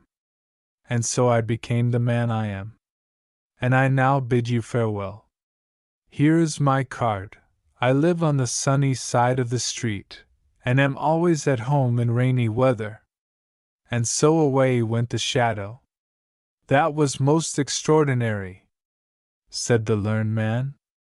Years and days passed away, then the shadow came again. How goes it? Said the shadow. Alas, said the learned man, I write about the true, and the good, and the beautiful, but no one cares to hear such things. I am quite desperate, for I take it so much to heart. But I don't, said the shadow. I become fat, and it is that one wants to become. You do not understand the world. You will become ill by it. You must travel. I shall make a tour this summer. Will you go with me? I should like to have a traveling companion. Will you go with me, as shadow? It will be a great pleasure for me to have you with me. I shall pay the traveling expenses. Nay, this is too much, said the learned man. It is just as one takes it, said the shadow. It will do you much good to travel. Will you be my shadow? You shall have everything free on the journey. Nay, that is too bad, said the learned man. But it is just so with the world, said the shadow, and so it will be. And away it went again. The learned man was not at all in the most enviable state. Grief and torment followed him. And what he said about the true, and the good, and the beautiful, was, to most persons, like roses for a cow. He was quite ill at last. You really look like a shadow, said his friends to him, and the learned man trembled, for he thought of it. You must go to a watering place, said the shadow, who came and visited him. There is nothing else for it. I will take you with me for old acquaintance' sake. I will pay the traveling expenses, and you write the descriptions, and if they are a little amusing for me on the way, I will go to a watering place. My beard does not grow out as it ought. That is also a sickness, and one must have a beard. Now you be wise and accept the offer. We shall travel as comrades. And so they traveled. The shadow was master, and the master was the shadow. They drove with each other. They rode and walked together, side by side, before and behind, just as the sun was. The shadow always took care to keep itself in the master's place. Now the learned man didn't think much about that. He was a very kind-hearted man, and particularly mild and friendly. And so he said one day to the shadow, "As we have now become companions, and in this way have grown up together from childhood, shall we not drink thou together? It is more familiar?" "You are right," said the shadow, who was now the proper master. "It is said in a very straightforward and well-meant manner. You, as a learned man, certainly know how strange nature is. Some persons cannot bear to touch grey paper, or they become ill. Others shiver in every limb if one rub a pane of glass with a nail. I have just such a feeling on hearing you say thou to me. I feel myself as if pressed to the earth in my first situation with you. You see that it is a feeling, that it is not pride. I cannot allow you to say thou to me, but I will willingly say thou to you, so it is half done." So the shadow said thou to its former master. "This is rather too bad," thought he, "that I must say you, and he say thou." But he was now obliged to put up with it. So they came to a watering place where there were many strangers, and amongst them was a princess, who was troubled with seeing too well, and that was so alarming. She directly observed that the stranger who had just come was quite a different sort of person to all the others. "He has come here in order to get his beard to grow," they say. "But I see the real cause, he cannot cast a shadow." She had become inquisitive, and so she entered into conversation directly with the strange gentleman, on their promenades.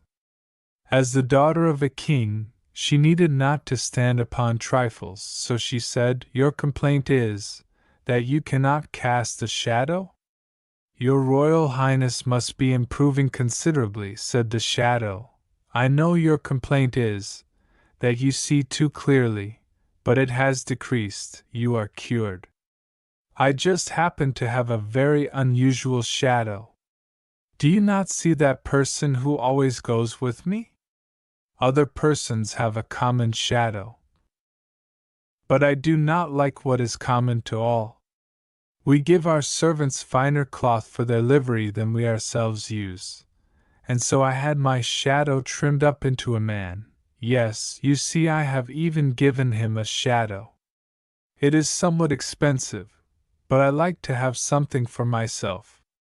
"What?" thought the princess. "Should I really be cured? These baths are the first in the world. In our time water has wonderful powers. But I shall not leave the place, for it now begins to be amusing here. I am extremely fond of that stranger. Would that his beard should not grow, for in that case he will leave us." In the evening, the princess and the shadow danced together in the large ballroom. She was light, but he was still lighter. She had never had such a partner in the dance. She told him from what land she came, and he knew that land. He had been there. But then she was not at home. He had peeped in at the window, above and below. He had seen both the one and the other, and so he could answer the princess, and make insinuations, so that she was quite astonished. He must be the wisest man in the whole world. She felt such respect for what he knew. so that when they again danced together she fell in love with him, and that the shadow could remark, for she almost pierced him through with her eyes. So they danced once more together, and she was about to declare herself, but she was discreet. She thought of her country and kingdom, and of the many persons she would have to reign over. He is a wise man, said she to herself.